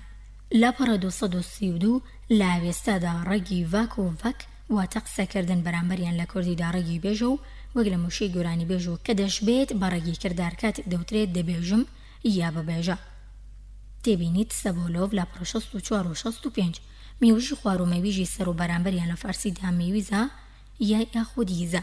لەو شە فارسیدا سۆفێسکی کەم بەرهەم یێرانی کۆن و ئەمەوژوو ئیژە و کوردیش دەشنەوە سەر فۆرمی سۆفیکسی زمانێرانیەکانی قوناغی ناوڕاست کە لە فارسی ناوڕاستدا لە فۆرمی ئیکاک ئیک داڕێگی داوەتەوە واتە مێوژ و مەویژی کوردی بەو حسابە بێت. دەبێت لە بنجدا بەم شێوەیە مێوژ زایدەنیچ مێویچ مێوژ یا مەویژ ساز بووبێت. تێبینی هەمان سەرچاوە لە پەڕە 64. گوێگرانی خۆشەویست لێرە داهاتینە کۆتایی بابەتی حوتەم لە بەشی دووەم لە کتێبی لەدایکبوونی وشە.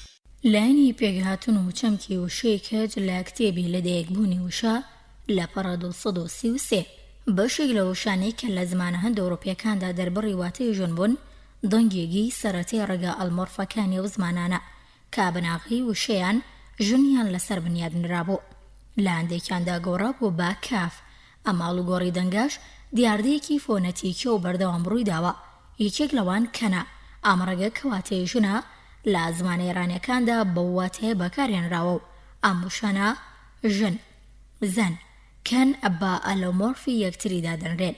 ئێمە نمونەمان بۆ وشانی کە لەسەر بناغی کەن لە زمانە ئێرانیەکاندا ساز بوون هێنایەوە بەڵام جارێکی تر بە مەبەستی تەموو مەژلابردن و بەرچاوڕوونی چەندانێکیان لێ هەڵدەبژێرین و دەیانخەینە بەردەستان لەوانە.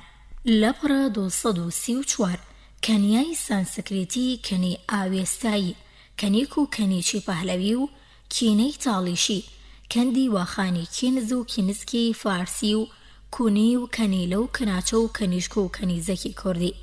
تێبینی واخانیەکێکە لە زمانە ئێرانی نوێکان بەم زمانە دانیشتوانی دۆڵەکانی ڕووباری پەنجایی سەرسنووری شوورەوی جاران و ئەفغانستان لە بەشی سەرۆی ڕووبارە تا دەگاتە خوارەوە دەڕژێتە پاکستانەوە هەروەها لە هەندستان و چینش قسەی پێدەکەن.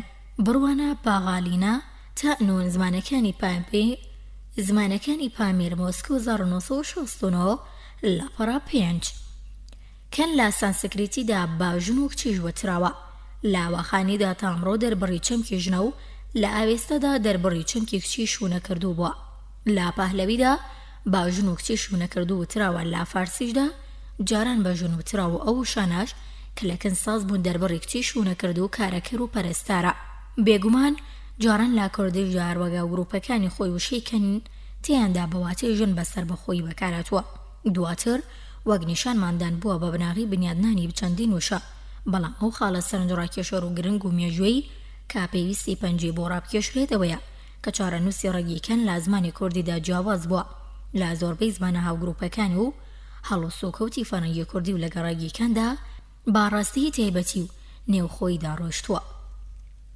لە پەڕە 235 لە گۆڕاندا وشەی سەرەکی دەربڕی واتەی کچ کەناچەیە لە هەندێ ناوچەی تریشدا کەناچە و بچووکراوەیەویش کەنیشک و کەنی و کونیلەش بەکارەهێنرێن بە بۆچوونی ئەمە وشەی کەنی و کەنیلە بەم شێوەیە دروستکراون.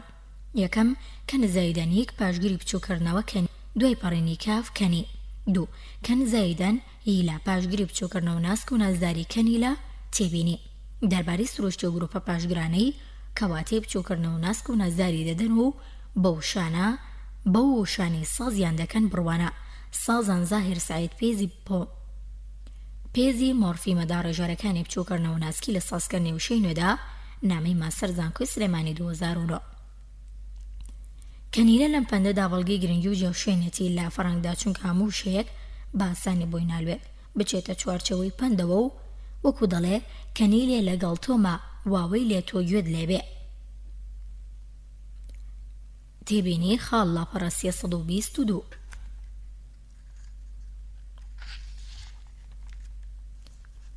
لە پەڕە 236 وشەی کەنیزێکی ژەوەندەی ئێمە ئاگامان لێ بێت باتەنیا بەکار نایەت. ئێستا بابەوەردی سەنج بدەین وشەی کەنیچی پەهلەوی کە لەکەن زەیدەنیش کە پاشگیری بچووکردنەوە ساز بووە وەک پێشتر زانیمان ڕێگیکەن هاوبەشە و مڵکی هەموو زمان هێند و ئێرانیەکانە و پاشگیری یەکیش کە دیسانەوە بە مڵکی تێکڕاییە و زمانانەدا دەنرێت و یەکێکە لە ئەلمۆرفەکانی پاشگرە سەرەکیەکانی بچووکردنەوە چە هەرەمیشە کا بە کناچەی گۆرانەوەیە کەنیج وەک لە پەهلەویدا هەبووە لە بەرنزیکی و دراوسێتی و یەکبوونی بیر و باوەڕی و ئاین لە ئێمەش بە دووری نازانی کە ئەو فۆرمەلارەدا بوو بێت بەڵگەشمان بوونی کەناچەیە تا ئەمڕۆ لە گۆڕاندا کەنیچ و کەناچە هەردووکیان سازبی ڕێگیکان زایدان پاشگیری بچووکردنەوەی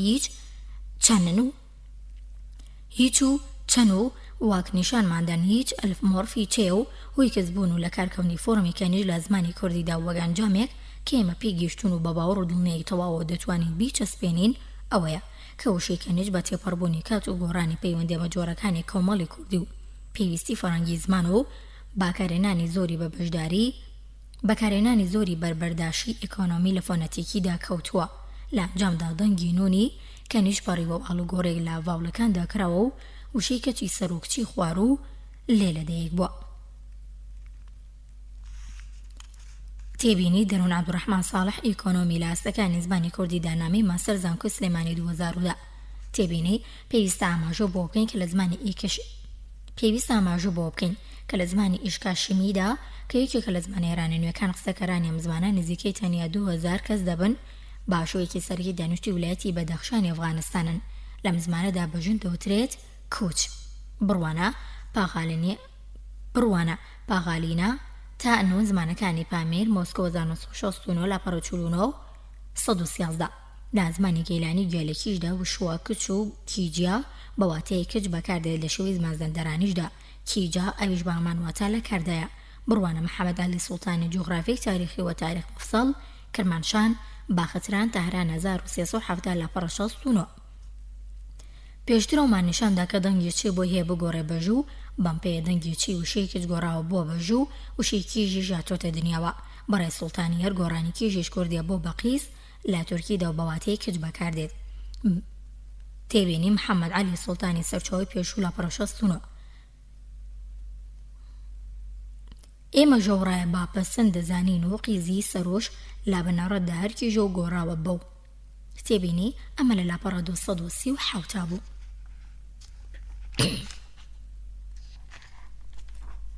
لاپەڕە 238 بەم شێوە لە وشەی کەنیژ لە زمانی کوردیدا وشەی کەچ و کچ و کیژ و قیس لەدەیەک بوون. لە زۆربەی هەرە زۆری زمانێرانە نوێکاندا بە پێچەوانی زمانی کوردی تاکو یەسار بە وشانە واتەی کچ دەردەبڕن کە لەسەر بناغی یەرکی دەستنیشانکراوی کۆمەڵی سەرەتایی بووە کە دۆشینی مەڕ و ماڵات بووە. گەشە سندن و نەشونماکردنی بیر و بایەغدان بە ژین و گۆڕینی سیستمی ژیان و بەرەبەر و دوورکەوتنەوە و کەمکردنەوەی ژیانی کۆچەراتی کە کاری سەرەکی تیادا بەخێوکردنی مەڕ و ماڵات و ئاژەڵ بووە.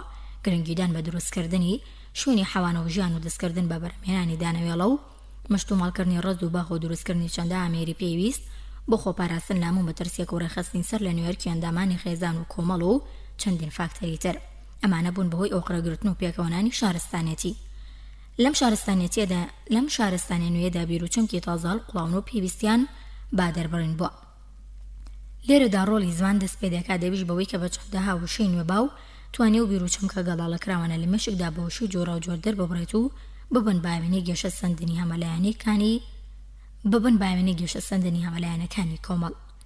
تێبینی ببورن لاپەڕە 239 بەر لە دەیەکبوونی وشەی کەچ گومانی تێدانێت کە وشەی دوێت یا دۆل لە بڕەودا بوون.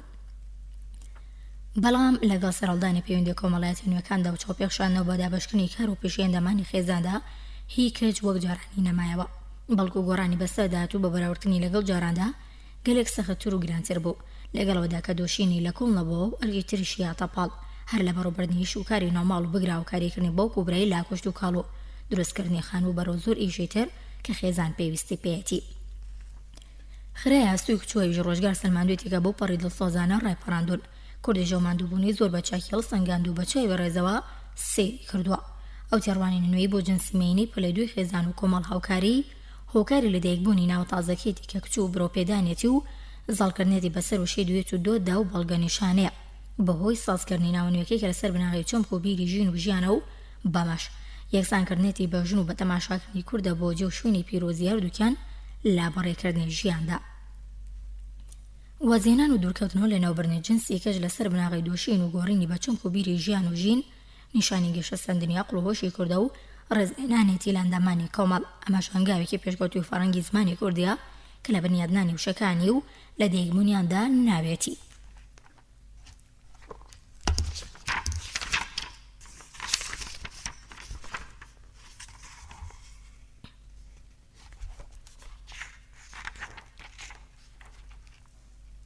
لاپەڕە 240 لە خوارۆدا لە نیمچە دیالێکتی سلێمانی بە خوشکی باوک و دایک دەوترێت پۆر لە نیمچە دیالێکتی هەولێر دوای ئەوەی کە سۆفێکسی لەک هی بچووکردنە و ناسکوونە زەری خراوەتە سەر و پاش گۆڕانی فۆنەتێکی کە لە ئەنجامی پرۆسی ئێکۆنۆمی کردندا ڕوویداوە بۆ بە پلەک لە ڕووی ئۆتۆمۆلۆژی و ئێمە وای بۆ چین کە پووری کورد و پوتری کە یەکێکە لە وشانی کە لە سانسکریتیدا بە کەج وتراوە دەشێ بەرامبەر بە یەکتری ڕابگیرێن واتە ڕەچەڵەکیان یەکە. بەڵام بە پێ و گۆڕانی کە بەسەر واتەی پور داهاتوە مرۆ باکەج ناوترێت دیارە لە خەباتی مانەوەیدا وشەی پور بەرامبەر بە وشانی کە بە کەج وتراوە نەیتوانێت خۆی ڕابگرێت جا لە باتیەوەی لەناو بچێت لە ناوی کچەوانەیە پەڕیوەتەوە بۆ جنسێکی تر کە هەرمەینەیە، بەڵام ئەم جاریان خوشکی باوکو و دایکە. لە کوردەواریدا دەوترێت پور وەک دایک وایە، وەک دایک وایە، واتە هەر وەک دایکە و دڵسۆزە و پارێزگاری برازە و خوشکەزاکە. پارێزگاری واتە هەر وەک دایک دڵسۆز و پارێزگاری برازە و خوشکەکانی دەکات و بەتەنگیانەوەیە. هەر لەبەرەمان بەسەر ژوشەی پڕ کە سازبووی ڕێگی پە کە دەربڕی چەمک و واتەی پارێزگاریکردنە بۆی هەڵبژاردووە، بۆی هەڵبژێراوە. لا سەردا بەرامبەر بە پۆر و پلکی خوار و بۆ خوشکی باوکمەت و خەلتیک بۆ خوشکی دایک خاتی بەکارەهێنرێت. تێبینی باکایەف لاپەڕە 200 و باکایەف لاپەڕە 242 387 و کوردۆیەف لاپەڕە 353 356 527 لاپەڕە 541 لە گۆراندا بە خوشکی باوک و دایک دەوترێت مەتی. لە ناونانی خوشکی باوک و دایکدا ئەم خاڵانە لەو دیالکتانەدا سەرنج ڕاکێشن. 1. لا خوارۆدا تەنیا وشەی پورکە لەسەر بناغی بیرروچەمکی پارێزگاریکردن سازێنراوە بەکاردێت لێرە بە پرۆسی ئیکۆنۆمی. 2. واتێ لێبەر کراوە کە خوشکی دایک و باوکە.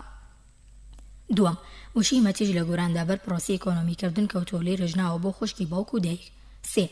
لا سەرۆدا دووشە بۆ خوشکی باوکەمەت و خالیکە بەکارێنرێن، بەڵام بۆ خوشکی دایک بەپی ئەو سەرچاوانی کە لە بەردەستماندا تەنیا خاتی بەکارێدێت. تەنیا خاتی بەکاردێت. 4. وشەی مەتی سەر و مەتی گۆران ئەلەمۆرفی یەکتری و لەسەر بناغی بیرروچەمکی دایک سازێنراون. 5. لە زمانی کوردیدا وشەیەکی سەرتاسەریمان بۆ ناوی خوشکی باوک و دایک نییە. لێرەدا سەربەخۆی هاوبەشەی با دیالکتەکانەوە دیارن. لێرەدا سەربەخۆی و هاوبەشیش با دیالکتەکانەوە دیارن. گوێگرانی خۆشەویست، لێرەدا هاتینە کۆتایی سەرجەم بابەت و بەشەکانی گوێگرانی خۆشەویست، لێرەدا هاتینە کۆتایی سەرجەم بابەتەکانی بەشی دووەم و کۆتایی بەشی دووەم لە کتێبی لە دایک بوونی وشە.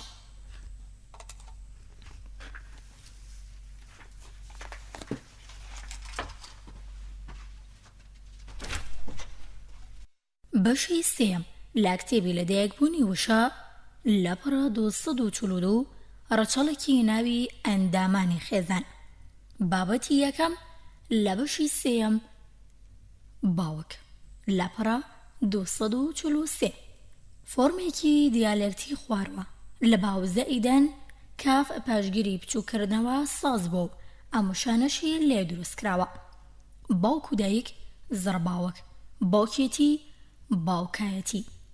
باوکە بەچکۆلەی نێر دەوترێت بێ باوک، بێ باوکی و هەندێکی تر. لا پەهلەویدا پاپ باوکە. ئەلیم گەڤەرۆڤ و لێڤ کیپاریس دەربارەی ڕەچەڵەکەکەی نووسیویانە.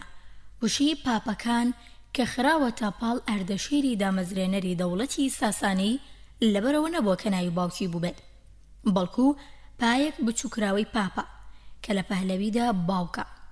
لە هەرێمی پارس کە یەکێک بوو لە هەرێمە گەورەکان ئێران، پاپ با گەورە قەشە مەسیحیەکان دەوترا. هەر لەو سەردەمەشدا کۆمەڵی قەشەی سووریا لەقەبی پاپایان لێنەرابوو. ئەم وشەیە پاش ئەوەی کە فۆرمەکەی گۆڕابوو بە پاپا بوش بە لەقەبوو لا گەورەترین پیاویانی مەسیحی لە ڕۆما و ئەسکەندەریا نرا. بەڕای زمانەوانان وشەی پاپا باس دەڵەچێتەوە سەر پاپاسی گرێکی کە باوەک باپیرە و لە ڕاستیدا دواتر تێکەڵەیەکی ئاڵۆز و گران بە سەرچەمکی وشەی پاپادا هاتووە. ئەمە بوو بەهۆی ئەوەی خەڵکی بپرسن لاپەڕە 244 بۆ نمونە لەکوێوە بابا بوو بە لەقەب و نیشانێکی بەرز لە سۆفیزمدا، چۆن وەک لەقەب لە گەورە سەنعەتکارانی سەدەکانی ناوەڕاز نرا. ئایا هەر لەقەبەوە نەبوو پاتریارکی ئەسکەندەریا بابای بەکارێناکە بەڕوونی دیارە شێوە عەرەبیەکەی پاپایە؟ وەختێک ڕێبازی سۆفیزم پەیدا بووە، گەورە پیاوانیان کام لەقەبیان لێنرا بە وشەی بابا واتەی باوکی دەگەیاند. هەر باما شێوەش گەورە پیاوانی مەسیحیە ڕۆژەڵاتیەکان کەوتنە بەکارێنانی ئەم لەقەبە. تێبینی ئەلیم گەڤۆرۆڤ و لێڤکی پاریس دەربارەی ناو ڕۆژەڵاتیەکان مۆسکۆ 1970 لە پڕە 56 و 57. بەم شێوەیە وشەی پاپی پەهلەوی پاپاسی گرێکی کاردووکیان بە باوک وتراوە لە ڕگ و ڕیشەدا لەیەک دەدەن. شەپی پەهلەوی لە هەندێک زمانی ئێرانی نوێدا بووە بە شەپ، وەک لە فارسیدا بینین لە دیالکتێکی خواروی کوردیدا بەرامبەریان بووە بە شەو، لە سەرۆژدا بووە بە شەف. وشەی ئەپی ئێرانی کۆن لە پەهلەویدا بووە بە ئەپ، لە فارسیدا بووە بە ئەب، لای ئێمە لە خوار و بووە بە ئاو و لە سەرۆژدا بووە بە ئاف، واتە پ ب و یا ڤ بەڵامەوەش ڕوویداوە کە پ ب لە کوردیشدا هەر بە ب مابێتەوە. تێبینی تسەبۆلۆف لاپەڕە 42 لاپەڕە 245 کاتێک کەوتوتە سەرچاو بەمپەیە پاپی پەهلەوی کە دواتر بۆ بە باب وەک لە بابیشدا بەرچاوەکەوێت. لە دیالێکتی خواروی زمانی کوردیشدا بەکارهێنراوە و تا ئەمڕۆژ لە بابەتی ئەم نمونانەدا بەرگوویەکەوێتەوە بینرێت. بابا لە حاڵەتی ڕوولێنان و بانکردنی باوکدا باپیر کە خۆی باب پیر بوو دەنگی بی لێپەڕیوە زەرباب کەرباب کەر و کەرباب بابە گەورە بابە گورگور بابە شێخ بابە حاجی بابە عەلی بابانیش هەر لە باب ساز کراوە. قۆناغێک دواتر وشەی باب لە دیالێکتی خوارودا بووە بە باو لە سەرۆژدا بووە بە باف وەک لەم نمونانەدا دەیان بینین. باوە لە حاڵەتی ڕوولێنان و بانکردنی باوکدا یا گەورە لە حاڵەتی دەربڕنی سۆز و خۆشەویستی کە گیانیش دەخرێتە پاڵی و ئەبێت بە باوەگیان با خوار خۆیان ئەڵێن باوەژن. باوەژنێتی باوە گەورە باوەخون باوەخونکردنەوە ماڵە باوان باوە گێڵدی باوە مردا باوە کۆچەک باوە نور و هیتریش. لا سەرۆدا وشەی بابا بە باوک و وەک مام بۆ یەکێکی بێگیانە بەکاردێت بەڵام فۆرمی باف بربڵاوتر و ئەکتیڤتر و بەبەرهەمترە لە بابە.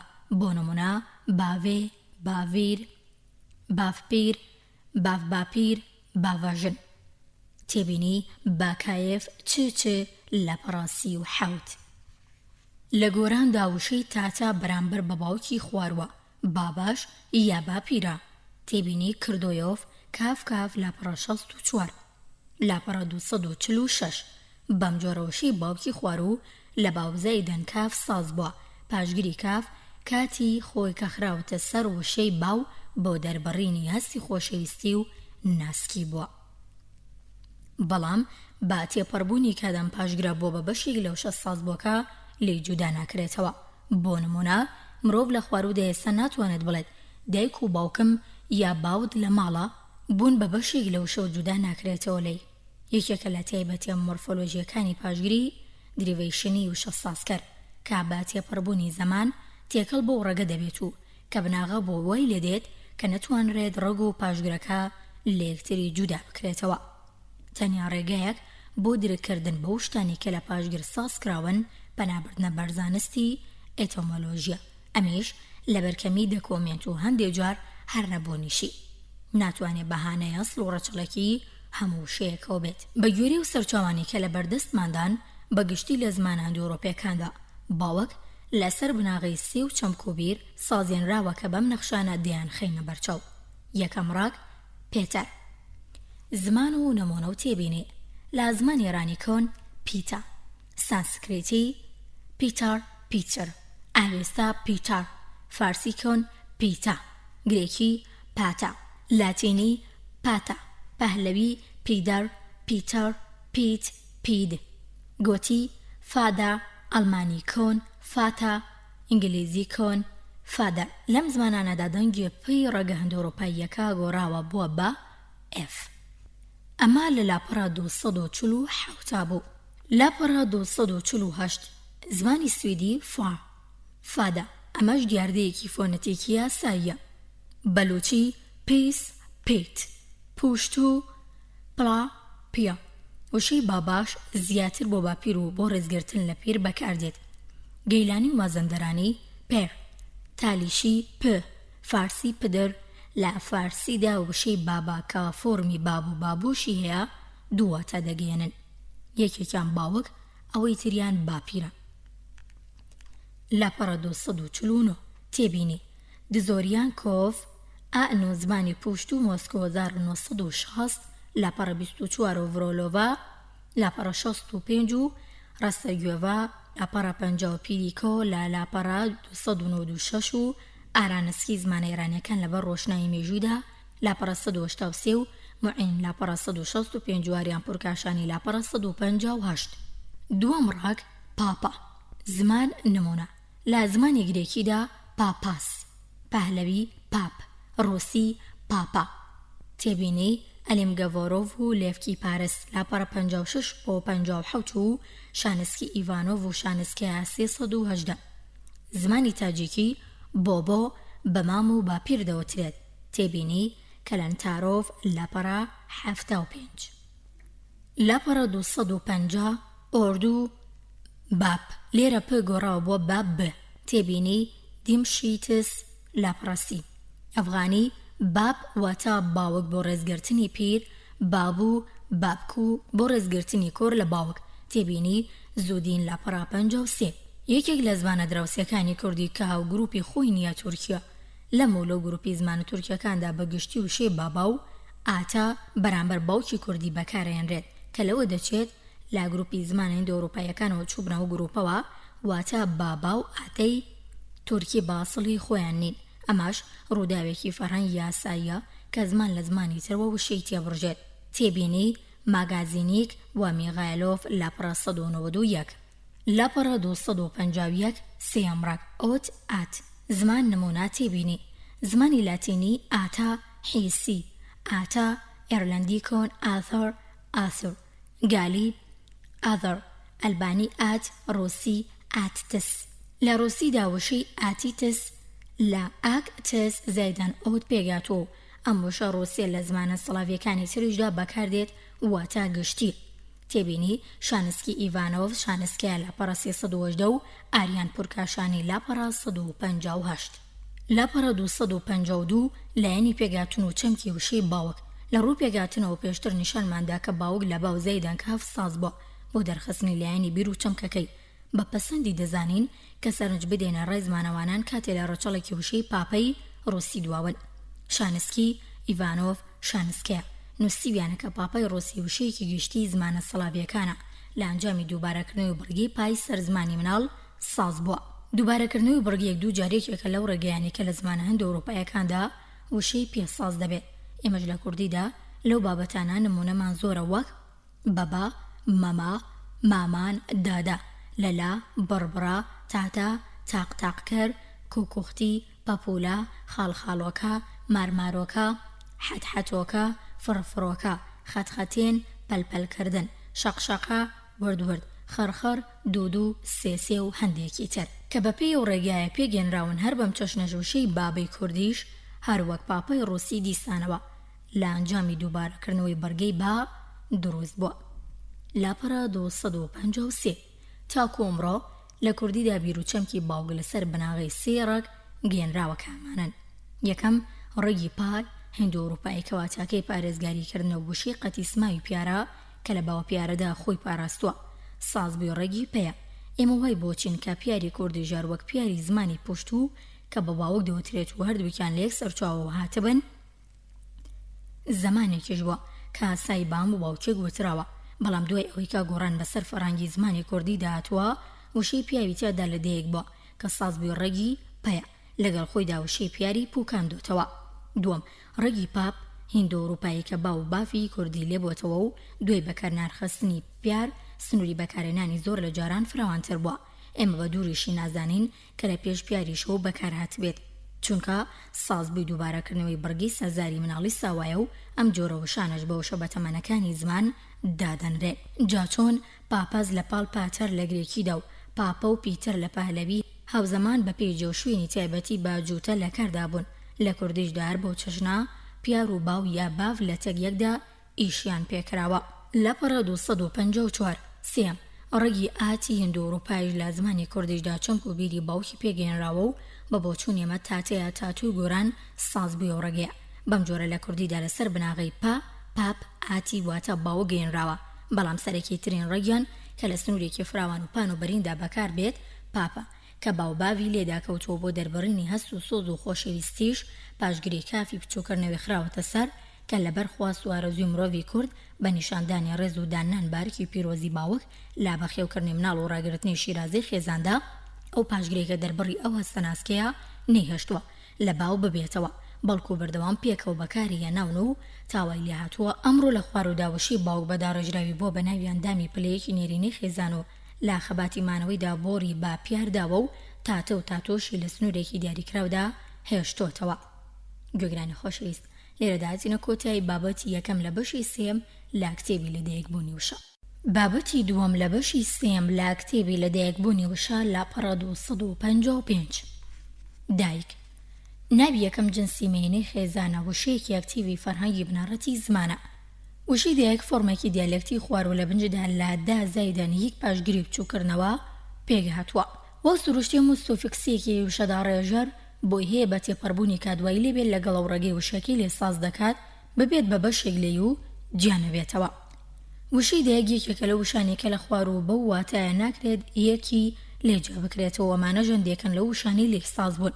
زەردایک دایک و باوک، دایکایەتی، دایکێتی، بێدایک، بێدایکی. هەندێکی تر ڕێگیدا کە فۆرمی بنەڕەتی سازگەری وشەی دایکە بە تەنیەش لە چوارچەوەی داپیردا بەرچاو دەکەوێت. هەر لە داوشەی دایکە فۆرمی بانکردن و ڕوولێنانە ساز بووە. دایگەوری لێ دروست بۆ هەر لە داوشەی دایانێش سازێنراوە. لاسەر و بە زۆری دێ بەرامبەر دایکی خوار و بەکاردێت بۆ نمونە. لاپەڕە 256 دێ و باووو واتە دایک و باوک، بەڵام فۆرمی داک و دایکیش بەکارهێنرێت. تێبینی باکایەڤ لاپەڕە 111 و کردۆیەڤ لاپەڕە 178 لە گۆراندا ئەدا بەرامبەر بە دایکی خواروە. بەر لەوەی دەستبەرین بۆ ڕەچەڵێکیدا بە پێویستی زانین کە بەم نەخشەیە ئەو خشتانە بخەینە ڕوو کە لە گروپێک زمانی هەند و ئەوروپایدا دەربڕی چەمکی دایکن. لاپەڕە 257 زمان نمونە. هەند و ئاری ماتر ماتەر، سانسکریت ماتە ماتەر، ئاوێستا ماتە، فارسی کۆن ماتە، گرێکی ماتیر، لاتینی ماتێر، پەهلەوی ماد ماتەر مادەر، ئەرمەنی مەیر مایر، ئەڵمانی کۆن MOUTAR، ئینگلیزی کۆن مۆدۆر، پرتوگالی مەی، سڵاوی کۆن ماتی، ڕووسی مات. لاپەڕە 258 هەنگاری ماتکا، ڕۆمانی ماما، لێتوانی مۆتی مۆتینا، نەرویجی مۆر مۆدە، تاڵیشی مۆئە، ئاسی ماد مادە مەید مەیدی، بەلوچی مات ماث ماس، ئەفغانی مۆر، فارسی مادر، ڕێگی هەند و ئەوروپایی ماتر ماتر ماتر. تێکڕای ئەو شانە دەگرنە باوش. تێبینی شانسکی ئیڤانۆڤ شانسکیە سەرچاوی پێشوو لاپەڕە 258 دەربارەی تۆمۆلۆژی وشەی ماتی ڕووسی. شانسکی و ئیڤانۆڤ و شانسکەیە نووسیویانە ئامۆژەی هەند و ئەوروپایی و سڵاڤیانی گەشتیە.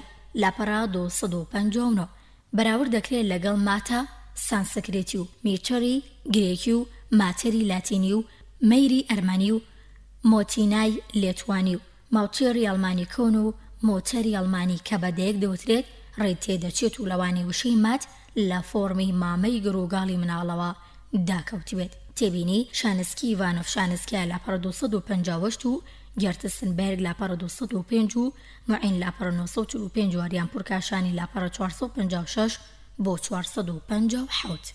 لاپەڕە 260 بۆی ڕێگ و ڕێشەی دامان بۆ ڕوون بێتەوە پشت دەبەستین بەڕای ئێرانناسی گەورە ئابایەف کە دەربارەی ڕەچەڵێکی وشەی دادی یاسی.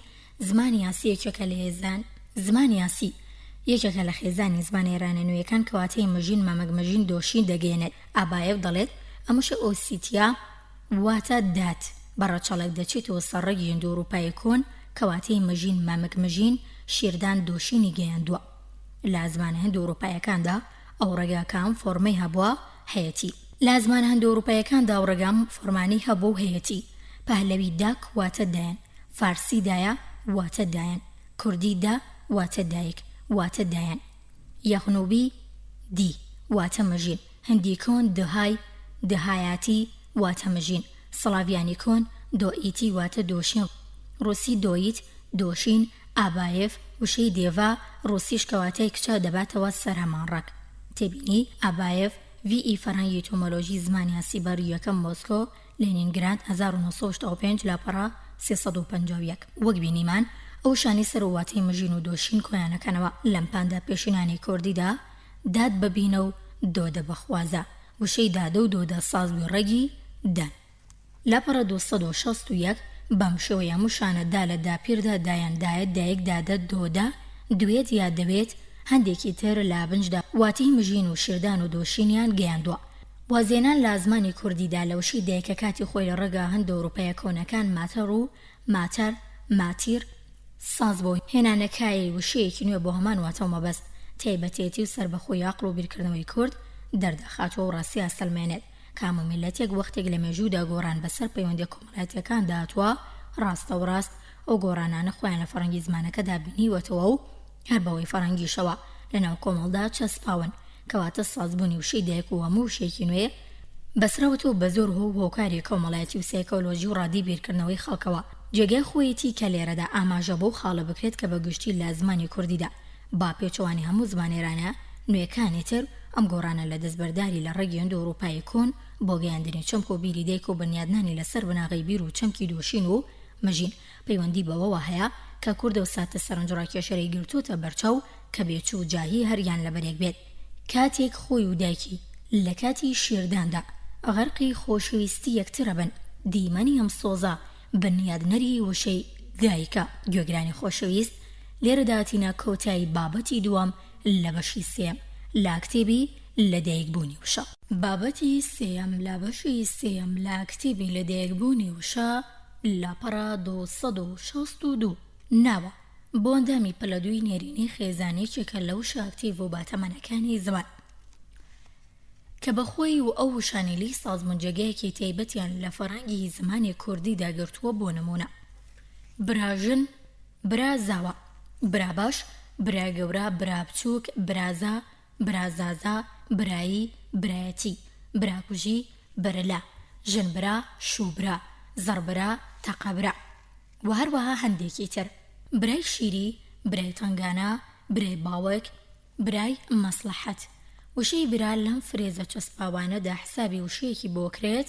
واتە دانەیەکی فەرهەنگیە برا بەشداری لە پەندیشدا کردو وەک برا بوو بە برازە کار لە کارترازە براییمان برایی کیسەمان جیایی برا لە پشت برابێ مەگەر بەڵا لە لای خوابێ تێبینی خاڵ لاپەڕە 96 و 97 لە سەروشدا برا بەکاردێت وە موشانەشی لێساز بووە برازاڤا برازا واتە برازە براز واتە برازە براک واتە برادەر براکی یا براکتی واتە برادەرایەتی براتی لاپەڕە 263 برا و براتی چوونەتە ئەم پەندەشەوە برا براتی بازار بەیانتی تێبینی باکایەڤ لاپەڕاشتاویەک واتە دۆستایەتیە ئیش ئیشە لە خواروان پەندا بەرامبەرێتی برا برایە بازارجیایە لە گۆرانیشدا هەر وشەی برا لە کاردایە بەو نمونانەدا بۆمان دەردەکەوێت کە لە وشەی برا لە بەرگرنگی واتاکەی وشەیەکی بەبەرهەمی فەڕەنگی زمانەکەمانە وشەی برا ڕەگ و ڕێشەیەکی قوڵ و کۆنی هەیە بەم نەخشەیە خزمەکانی لەو زمانانەدا کە دووڕێگی هەندە ئەوروپایی بەهێر بەهراتەوە کۆیان دەکەنەوە نیشان دەدەن لەپەڕە 264 زمان نمونە ئاوێستا براتەر سانسکریت بەهراتە بیهەراتەر فارسی کۆن براتە گرێکی فەهراتە لاتینی فراتە پەهلەوی برادا براد فارسی برادر بەرتەنگی ڤیرۆد بەلوچی براس ئینگلیزی کۆن برادە ئەڵمانی کۆن برادەر سویدی برادر نەرویجی برۆر لاپەڕە 265 هەنگاری برات ڕوسی برات ئەفغانی ڕۆر تاتی بیرار تاڵیشی بۆئە تێبینی ئارانکسی ئیمیم زمانە ئێرانیەکان مۆسکۆ 1963 لاپەڕە 167 و باغالینە تا ئەنۆن لاپەڕە 18 و گەردسەنبەرگ لاپەڕە 184 و پیرەی کلۆ لاپەڕە 271 و ماکایەڤ ئێئا تیۆری گشتی زمانەوانی بەراوردکاری مۆسکۆ 1970 لاپەڕە 37 و ئاریان پورکاشانی لاپەڕە 117 و 118 لاپەڕە 266 لایەنی پێگاتن و چەمکی برا وشەی برادەر کامڕۆ لە خوارودا باواتی دۆست بەکاردێت وشەی برادەری برادەرایەتی لێساز بووە هەروەک لەم پەندەدا دیارە برادەر بگرا بە قەسپێک بەریمەدا بە ئەسپێک خاڵ لاپەڕە 96 برادەر تەواو لەگەڵ وشانی ناو ئەو نەخشەیەدا جووتەکە لە ڕێگی بەهاتەر و بەهێر هێندە ئەوروپایی ساز بوون ئەمیش وەک هاواتاکانی خۆی گومانی تێدا نییە کە لە سەرەتا و پێشەوەی بەرپرۆسی ئەکۆنۆمی لە زماندا بکەوێت هەر بەواتەی برا بەکارهێنراوە. بەڵام دوای ئەوە برای لێ ماوەتەوە و ناوی نێرینی پلە دوی خێزانی ناوە کەواتە برا دەردوای ئەوەی کە برای لێ لەدایک بۆ جودا بۆتەوە لەبەر پێویستی زمان بە چەمکی دۆستایەتی گۆڕان بەسەر واتاکەی داهاتووە و واتە گەیاندنی دۆستایەتی گرتۆتە ئاستۆ مانەوەی وشەی برادەر بەم واتانوەیە جودابوونەوەی بێچۆکەی کە برایە ئەوەندەی ماگاداربین بەسەر هیچ یەکێک لەو زمانان ئەوروپایانەدا نەهاتووە لەپەڕە 267 کە لەناو ئەم نەخشەیەدان ئەمەش بەڵگەی سەربەخۆی عەقڵ و هۆشی کوردە ئەم ئێکۆنۆمیکردنە لە برادەردا هەر لە کوردیدا ڕووی نەداوە بەڵکو بۆیە بۆ ئەیتاڵیشی و براسی بەلوچی و ڕۆری ئەفغانی و براتی ڕۆسیش پاشماوەی بەرداشی ئیکۆنۆمی لەپەڕە 268 چەمکی وشەی برا شانسکی و ئیڤانۆڤ و شانسکای ئیتۆمۆلۆژی وشەی برات ڕۆسیان بەم شێوەیە لێکداوەتەوە ئەم وشەیە بەڕەچەڵەک هیند و ئەوروپاییە و لەگەڵ برۆدری ئەڵمانی و فراتەریە لاتینی و براتاریتیستی لێتوانی بەراورد دەکرێن دەربارەی بردن کە بە ڕووسی دەبێت بە برات باتی سوک نووسیویانە وشەی برات لە بنجدا هەند و ئەوروپاییە و لە ڕووسیدا بۆ یەکەم کەسی تاک دەوترێت بیر و لە لاتینیدا بەرامبەری فیرۆیە لە گرێکیدا فێرۆیە و لە ئێرلەندیدا بیرە تێبینی شانسکی ئیڤانۆڤ شانسکی لاپەڕە 56 داعیەر سەلام دەربارەی ڕۆگ و ڕۆژەی وشەی برادری فارسی نووسیوێتی لە سانسکریتا بەهراتر بەرامبەر برادرەوە بارە کەواتەکەی بارە و تر نیشانێ بۆ کەسێکا و کارە دەکات بەهراوتر پێکەوە باربەرە واتە بار هەڵگرە لاپەڕە 269 چونکە کاری برا لە خێزاندا بار هەڵگرتنی شەگرانەکان بووە تێبینی داعی ئیسلام لاپەڕەدا لێرەدا دەگەینە و ئەنجامی کە برای کوردیش وەک برادری فارسی و براتی ڕۆسی لەسەر بناغی بیرروچەمکی بردون وەڵگرتن دروست بووە کەواتە ناونانەکەی بە پێ و کارێکە خێزان بۆی دەستنیشان کردو و کاڵگرتن و بردون و گواستنەوە شتومەکی قورس و گرانە چونکە و جۆرە کارانە با پێویستی بەدەست و بازوو مەچەکی بەهێزەیە و بەمەدا بۆمان دەردەکەوێت کە لە کوردەواری دایش و کاری خێزان و دابەشکردنیان بەسەر ئەندامانیاندا هەر لە خۆنەبووە بەڵکو لەسەر بناغی توانە و کارامەیی بۆ لەو ئیشەدا و ئەمەش خۆی لە خۆیدا نیشانی جۆری بێرکردنەوەی وەسای کورد و هەوزمانەکانەتی لا دابەشکردنی کار و ڕێخستنی کۆمەڵە و ئەمە ژۆمان پێ دەڵێت کە کۆمەڵێکی بەرەمێنەر و چست و چالاک بوو و هەموو کەسێکیشی خۆی زانیوە و کەس بەبێ ئیش پاڵی لیان نەداوەتەوە گوێگرانی خۆشەویست لێرەداتی نەکۆتایی بابەتی سێم لە بەشی سێم لە کتێبی لەدایکبوونی وشە بابەتی چوارەم و کۆتایی لا بەشی سێم لە کتێبی لەدایکبوونی وشە لاپەڕە 270 ناوی پەلە دوو ئەندامی مێنی خێزانە لا دیالێکتی خوار و ئەوانی تریشدا وشەی خۆشک کەم بەرهەمە لەوانی لە خوار و لی سازبوون ژن خۆشک زەرخۆشک خۆشکایەتی خۆشک و برا خۆشک و برایەتی خۆشکەزا خۆشکان ناوی ئافرەتە لە ڕۆژەڵاتی کوردستان بە دوو فۆرم بەرگوێ دەکەون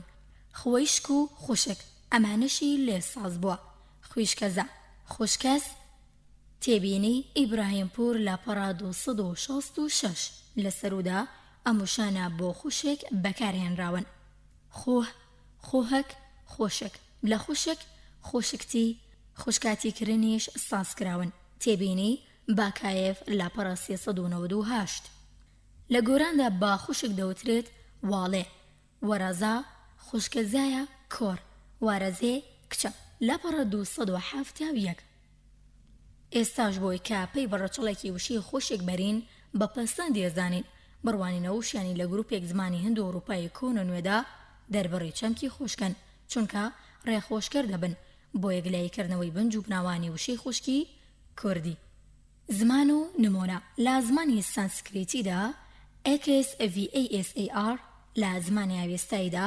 XVAHAR دات یاخود XVANHARA لە زمانی گرێکی ORE لاتینی SOROR لە زمانی پەهلەوی XAH XVAHAR لەپەڕە 272 لە زمانی تەخاری سیر یاخود سار تێبینی زمانی تەغاری یەکێکە لە زمانە ئێرانی کۆنەکان تاجیکی خۆهەر تاڵیشی هۆڤە هۆڤ تێبینی لا دیالێکتی خوارودا پیاوێک لێ کەدا لە ژنێک زیاتری هەبێت ژنەکانە بن بە هەوێی یەکتر جاگەر هاتوو ئەو هەبەیانە لە ناو خۆیاندا بەینیان باش بوو ئەوە دەوترێت ئەوەندە بەیەکەوە چاکن هەر دەڵی خۆشکن بەڕای ئێمە هۆڤە و هۆڤی تاڵیشی کە بۆ خوشک بەکاردێن لەگەڵ هەویەی کوردیدا لە یەک سەرچاوەوە داکەوتون واتە هەوی کوردیش لە بنجدا بە خۆشێک وتراوە.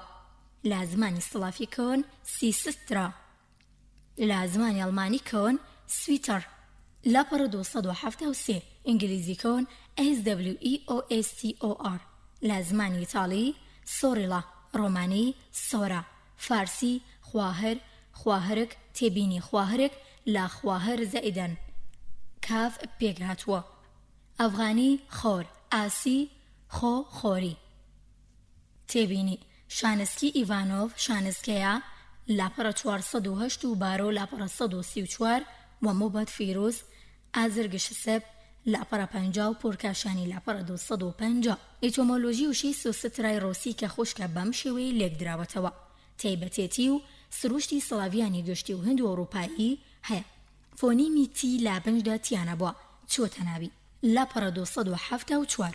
هەروەک چۆن چۆتە ناوشەکانی بێگەشتن و تیژ و ڕەنگاوڕەنگ لەبەرەوە دەچێت و سەرڕێگی هند و ئەوروپایی سیسرا بەراورد دەکرێت لەگەڵ SVASAR هندی کۆن. سیسرای هند و ئەوروپایی لە بناغەدا لە سی خۆزایدان SR ژن پێگاتووە. سۆسترا کتومت ژنی خێزان خۆیەتی. تێبینی وشەی ژن لێرەدا مەبەست جنسی ژنە نەک هاوسەر نووسەر. دووەم شانسکی ئیڤانۆڤ شانسکیە لاپەڕە 408. وشەی ستری سترێکیش لە زمانە هند و ئاریەکاندا بەکارهێنراوە و بە ژن وتراوە. ئەمانیش دیارە هەر لە وەرەگە هند و ئەوروپاییانی لەسەر و نیشانماندان ساز بوون.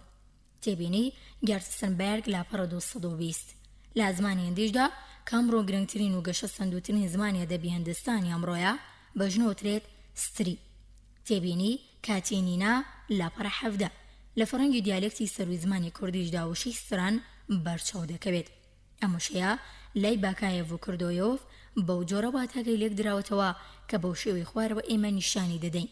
لای باکایەڤ لاپەڕە 275 ستران کراوە بە دوو بەش. ناوی ڕوودا و وەکو گۆرانی وتن ستر بۆ ڕێگی ئێستا سترا بۆ ڕابردوو. دووەم بەشی ناو گۆرانی. باکایەڤ لاپەڕە 341. لای کردۆیۆڤ ستران بۆ بە دوو بەش. بەشی یەکەم ناوی ڕوودا و چاوەک وەکو گۆرانی وتن پیا هەڵدان.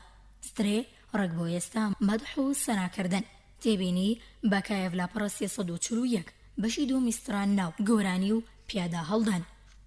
لاپەڕە 276 ئاشکرایە کە بەشێکی زۆری گۆرانی بریتیە لە پیادا هەڵدان بەسەر عاشق و خۆشویستی و جوانی و شۆخۆشەنگی ژن و ئافرەت. لەبەرەوە ئێمە ڕێگی ستۆر لە وشەی سترانی سەرۆدا دەبەستینەوە بەڕێکی ستری هند و ئاریەوە کە بە ژن وتراوە. واتە وشەی ستران لە بنجدا لە مۆرفیمی ستری پێگاتوە و بەڵام ئەمڕۆ واتاکی گۆڕاوە سنووری بەکارهێنانی زۆر تەسک و دیاری کراوە.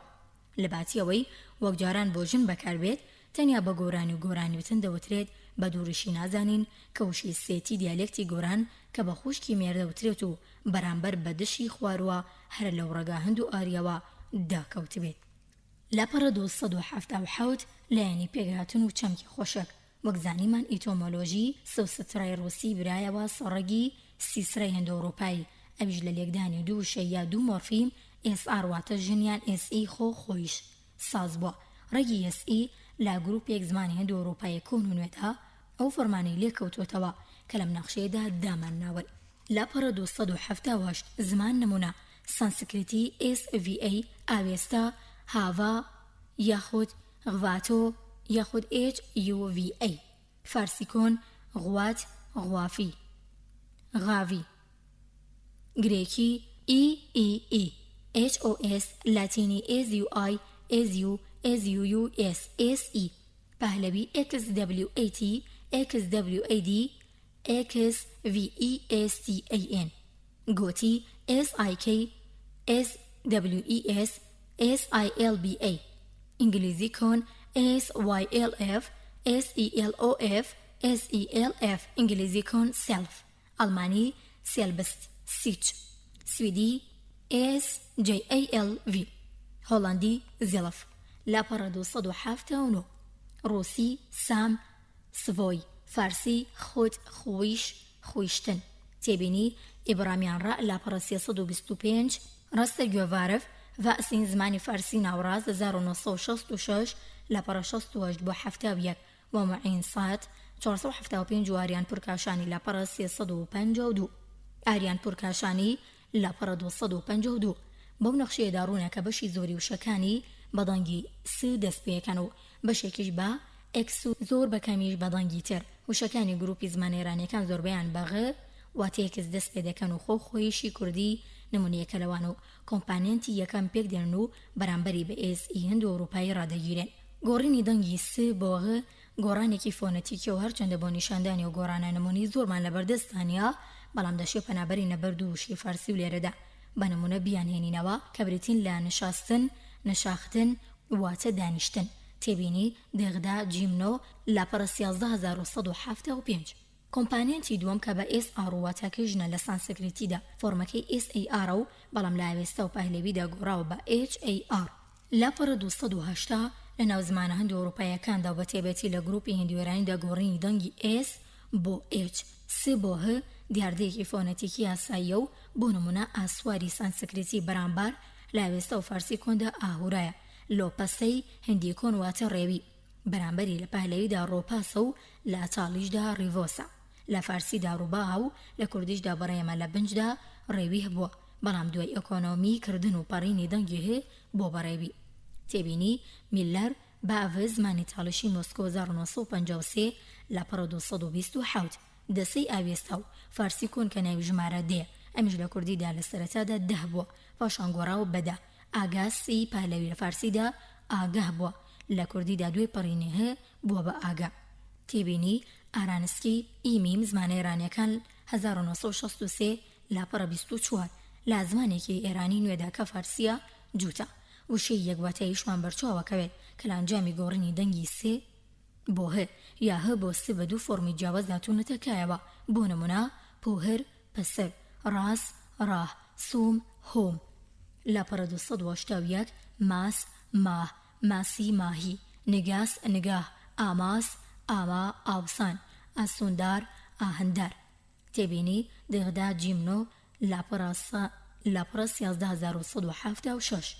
ئێستاش دەگەڕێنەوە لەی لایەنی پێگاتنی وشەی خوشکی کوردی دوای ئەوەی کە بۆمان دەرکەوت وشەگەێنەرەکانی واتەی خوشکە لە زمانە هەند ئەوروپیەکاندا لە دوو کۆمپانیان یا لە دوو وشە خۆ زەیدەنژەن پێگاتون. دەتوانین بڵین کە وشەی خوشکی کوردیش لە بنجدا دەبێ بەم شێوەیە پێگات بێت: خۆ زەیدەن هەر، خۆهەر، خۆه. خۆه وەک لە سەرەتا و نیشانماندا خۆه کیشی لێساز بووە، لە سەردەمانێکدا لە دیالێکتێکی سەرۆدا بۆ خوشک بەکاراتوە، بەڵام لە ئەنجامی ئیکۆنۆمیکردنی بزوێن و ڕائی لێبووتەوە. لە ئەنجامی بووە بە خۆه بەرداشی ئیکۆنۆمی بەوەژ نەوەستاوەتەوە، بەڵکو خۆهیشی گۆڕیوە بە خۆ دواتر سۆفیکسی شکالۆمۆرفی چەکی بچووکردنەوە و خۆشیستی و ناسک و نازداریە خۆشکی لێ دروست بووە، واتە خۆ زەیدە شک بۆ بە خۆشک. لاپەڕە 282 لە ڕووی واتە شۆوەگزانی مانەوەشانی کە لە زمانە هەند ئەوروپیەکاندا بەگشتی گەێنەری واتەی خوشک بوون لە ئەنجامی لێکدانی دەربڕینی چەمکی خۆ خاوەنێتی و ژن سازێنراون، کەواتە خوشکی کوردیش هەر بۆ جۆرە ساز بۆ هەر بۆ شێوەش دەربڕی و چەمکانی کە لە زمانە هەوگروپەکانی خۆیدا هەیەە.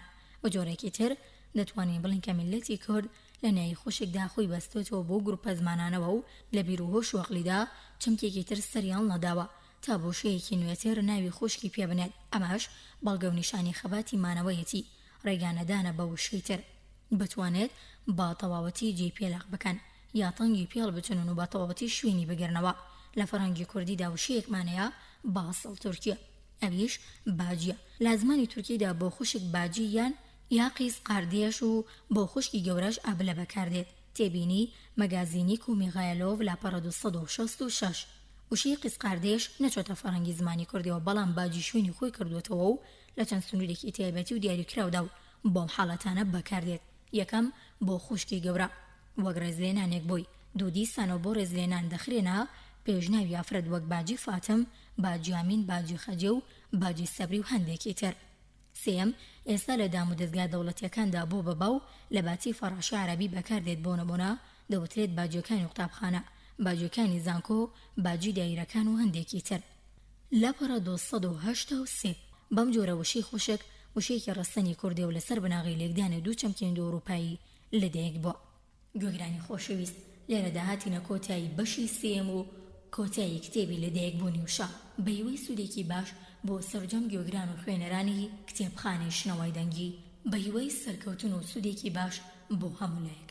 سەرچاوەکان لە 1984 بە زمانی کوردی تابان محەممەد سەعید حەسەن گەشە سندون و پوکانەوەی گەنجینەی وشە لە زمانی کوردیدا نامەی ماستەر زانکۆی سلێمانی 2008 دەروون عەبدوڕەحمان ساڵح ئیکۆنۆمی لە ئاستەکانی زمانی کوردیدا نامەی ماستەر زانکۆی سلێمانی 2010 دوابەر ئیبراهیم فەرەج شاڵی یاسەدەنگیەکانی زمانی کوردی نامەی ماستەر سلێمانی 2000 سازان زاهر سعید پێزی مۆرفیمە داڕێژەرەکانی بچووکردنەوە و ناسکی لە سازکردنی وشەی نوێدا نامەی ماستەر زانکۆی سلێمانی 2009 شێخ محەممەدی خاڵپەندی پێشینان چاپی چوارەم سلێمانی 2007 شیروان حسێن حەمەد تێڕوانینێکی نوێ بۆ سینۆنیم لە زمانی کوردیدا نامەی ماستەر زانکۆی سلێمانی 2010 فاروق عومەر سدیق ناوی تایبەتی مرۆڤ لە زمانی کوردی و چەند زمانێکی تردا گۆڤاری ڕۆشنبیری نوێ ژمارە 125 ساڵی 1990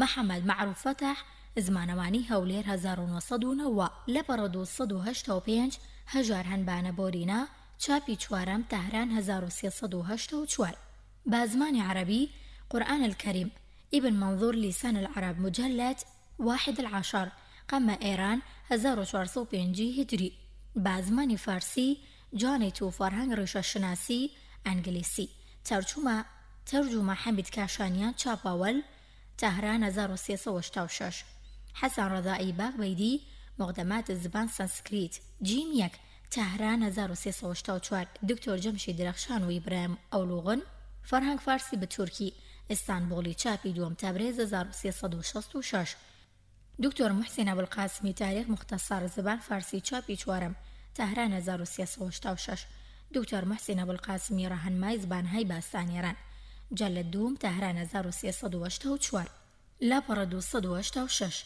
دکتۆر محەممەد تەقی ئیبراهیمپور واژەنامەی کوردی داش فارسی تەهران 1373 دکتۆر محەممەد معین فەرهەنگ فارسی چاپی چوارەم تەهران 1381 دکتۆر منوچ هەراریان پورکاشانی ڕێشاهای هند و ئەوروپایی زبان فارسی ئەسفاهان 1384 ژاڵا مزگار ئەحمەد تەفزیلی زبان پەهلەوی ئەدەبیات و دەستوران تەهران 1380 سید محەممەد سەمسامی پیشوندەهای و پسوندەهای زبان فارسی ئەسفاهان 1384 1348 سعید محەممەد عەلی داعی ئیسلام خودام و زبان سانسکریت چاپی سوم تەهران 1387 علی ئەکبەر دێغدا لە خودنامە چاپی دووەم تەهران 1377 محەممەد علی سوڵتانی جوغرافیای تاریخی و تاریخ مفصل کرمانشاهان باختران تەهران 1307 موبەت فیروز ئەزر بەخشی ئەزڤەرهەنگ ئەوستا تەهران 1337 لە 1287 بە زمانی ڕووسی ئابایف ئەڤی فەرەنگی تۆمۆلۆژی زمانی ئاسی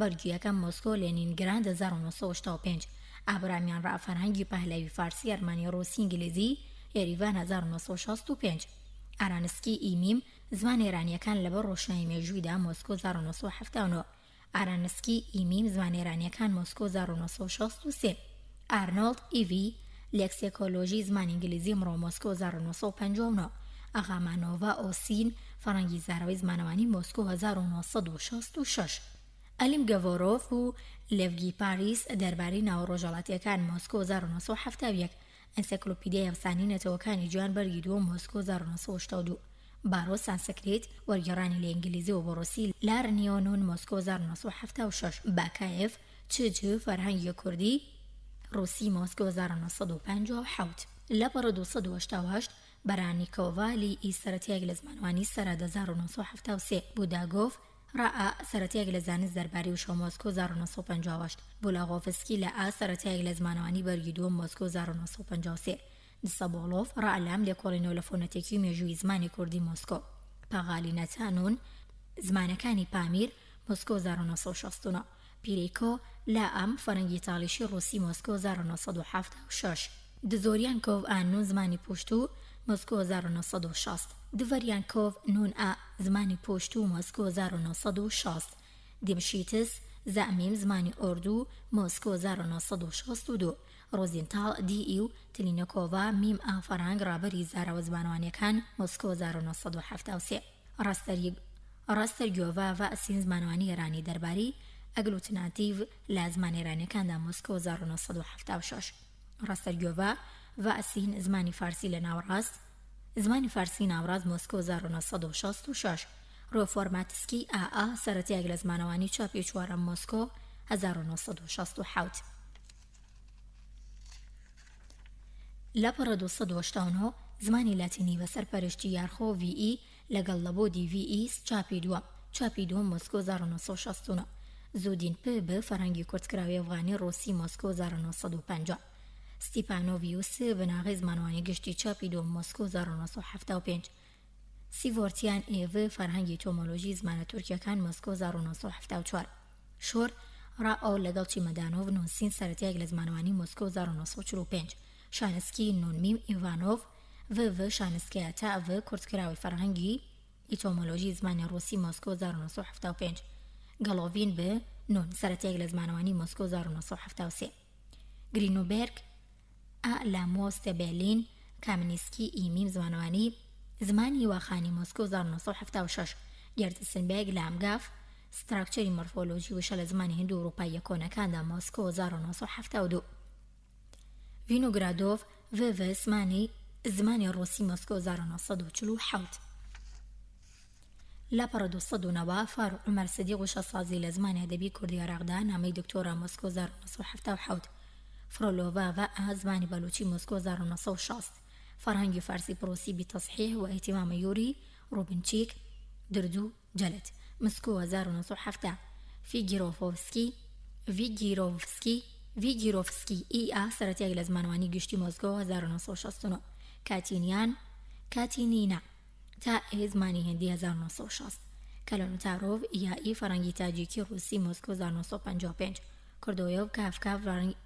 کردۆیۆڤ کاف فەرهەنگی کوردی ڕووسی مۆسکۆ 1960 ماکایف تیۆری گشتی زمانوانی بەرابردکاری مۆسکۆ 1977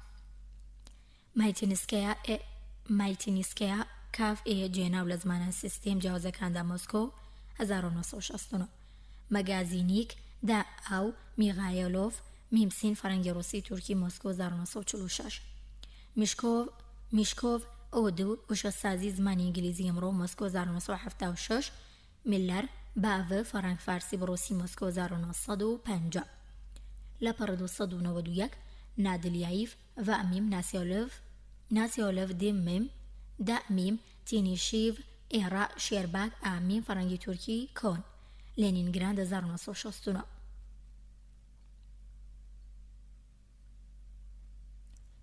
لە ڕێی نووسراوە چاوپێکەوتنەوەیان دەیزانیاری لەم بەڕێزانە وەرگیراوە دکتۆر ئەنوەر قادر جاف دکتۆر محەممەد کەساز جەباری کاگرۆف دەروێش ئاغای ساڵحی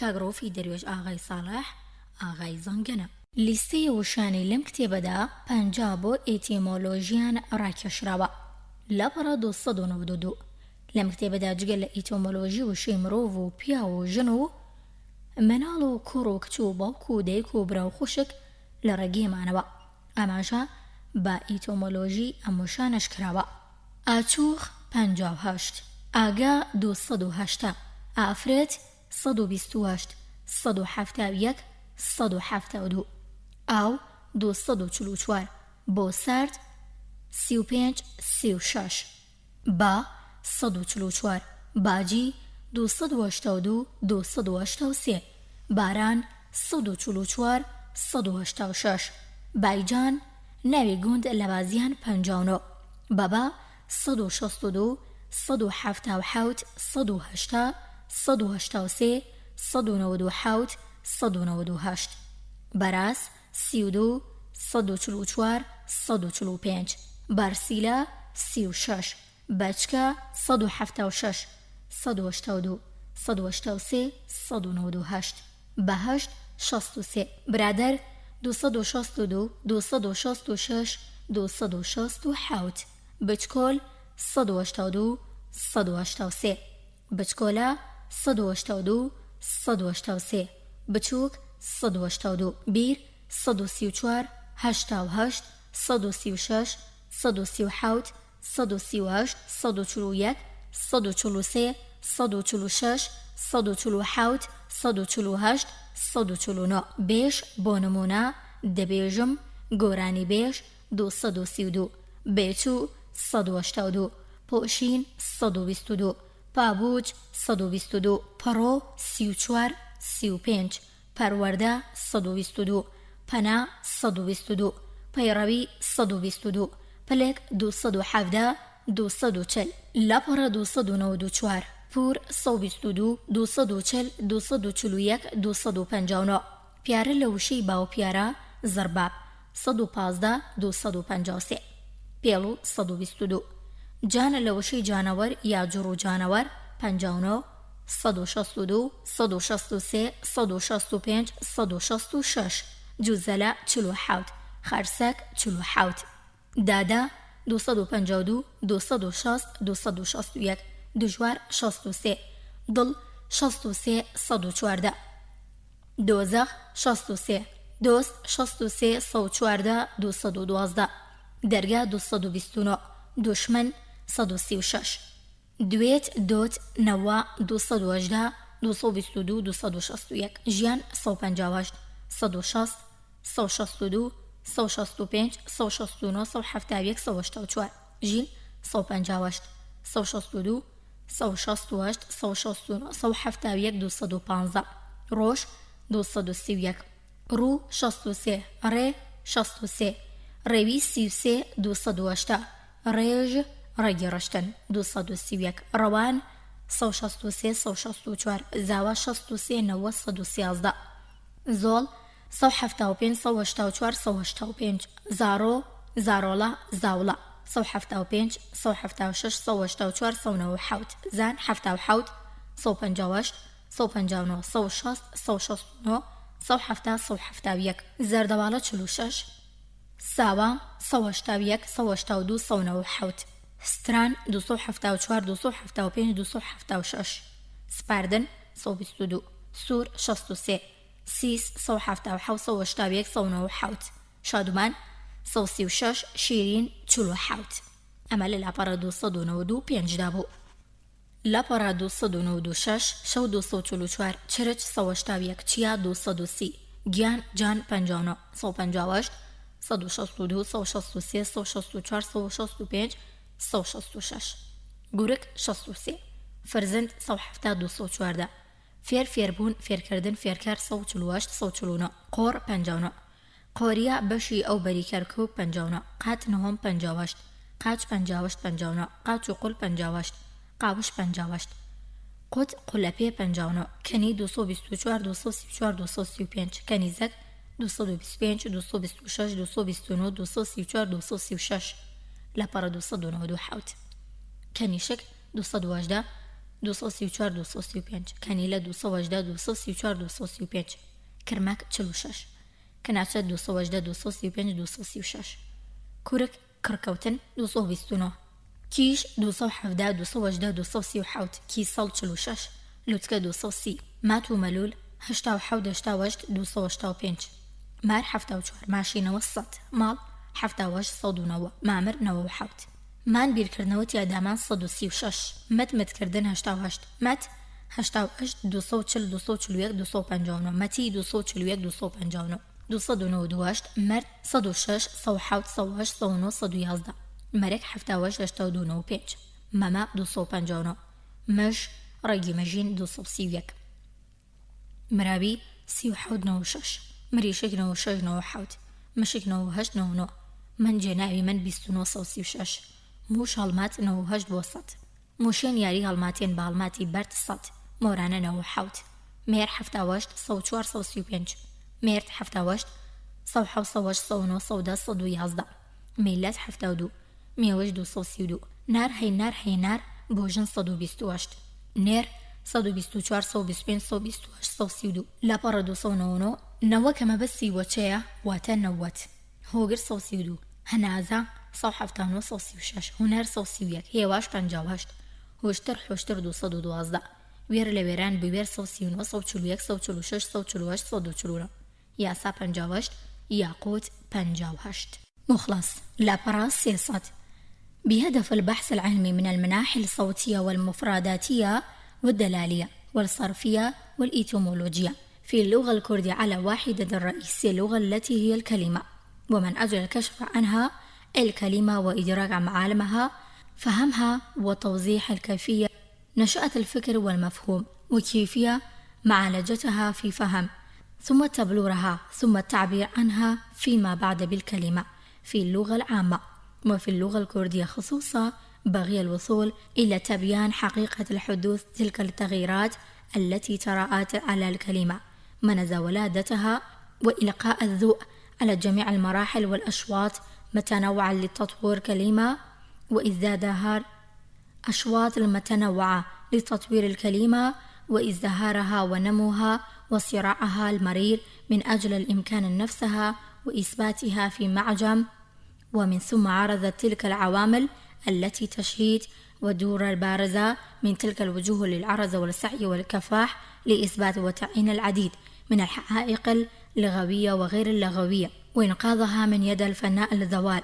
هذه الكلها عموما تشترك في ولادة الكلمة ومنحها الحياة، كلما سلف كان الدافع وراء ولادة المشروع هذا الكتاب. وعند اتباع المنهج البحث المقارن التاريخي في هذا الكاتب أفيد من المصادر العلمية عديدة باللغات المختلفة، فضلا عن استعمال مواد لغوية وفرة اللهجة الجنوبية والشمالية والكورانية، وبهذا توسعت حدود المباحث واستغرقت أغلب اللهجات الرئيسية والفرعية في اللغة الكردية، وهذا بلا ريب يعود بالغير على العلم اللهجي الكردي بإثرائه وإنمائه. وقد أفيد في هذا الكتاب من المواد اللغوية لمجموعة اللغات الأخرى كالسامية والحامية والتركية والمغولية، فضلا عن أخوات المجموعة اللغة الكردية.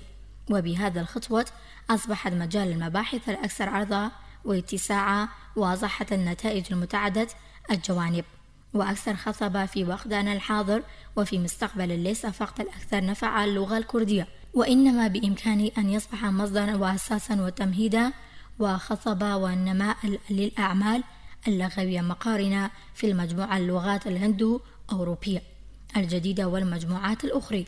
وفي هذا الكتاب وجدنا في أثناء البحثنا في مسائل اللغوية التي هي الهدف الأساس والرئيسي لعملنا ولحاجتنا إلى توغيل وصبر الأغوار أحماق التاريخ، سنحة لنا فرصة الإطلاع على المكامن كثير من الظواهر وعلاقات الاجتماعية للشعب الكردي خصوصا والعديد من الشعوب الأخرى عموما التي يمكن أن ينظر إليها كالمرأة التي تعكس الطبيعة والبيئة والمحيط. ومن أجل هذا بالإمكان الإفادة من هذا الكتاب كمصدر مفيد وغني بالمعلومات ليس فقط في المجال اللغوي وإنما في بحوث العلمية الأخرى كعلم النفس والتاريخ والإثنوغرافيا. يقع هذا الكتاب في 3 أقسام. القسم الأول مخصص الكلمة والمفهوم والمعنى. القسم الثاني لإتيمولوجيا ألفاظ الجنس، المرأة، الرجل، المرأة، الطفل، الولد، البنت. القسم الثالث لإتيمولوجيا الأسماء الأعضاء الأسرى، كلمة الأب، أم، أخ، أخت. وفي هذا الكتاب تجد الأيضا في أثناء البحث عن إتيمولوجيا الكلمات القسم الثاني والثالث كلمات الأخرى أدرجت في ملحق بقائمه منتظمة. مع فائق الشكر وتقدير المؤلف دكتور فاروق عمر صديق، الأستاذ المساعد في كلية اللغات بالجامعة السليمانية، عضو المساعد في أكاديمية الكردستان، هولير، آذار 2011.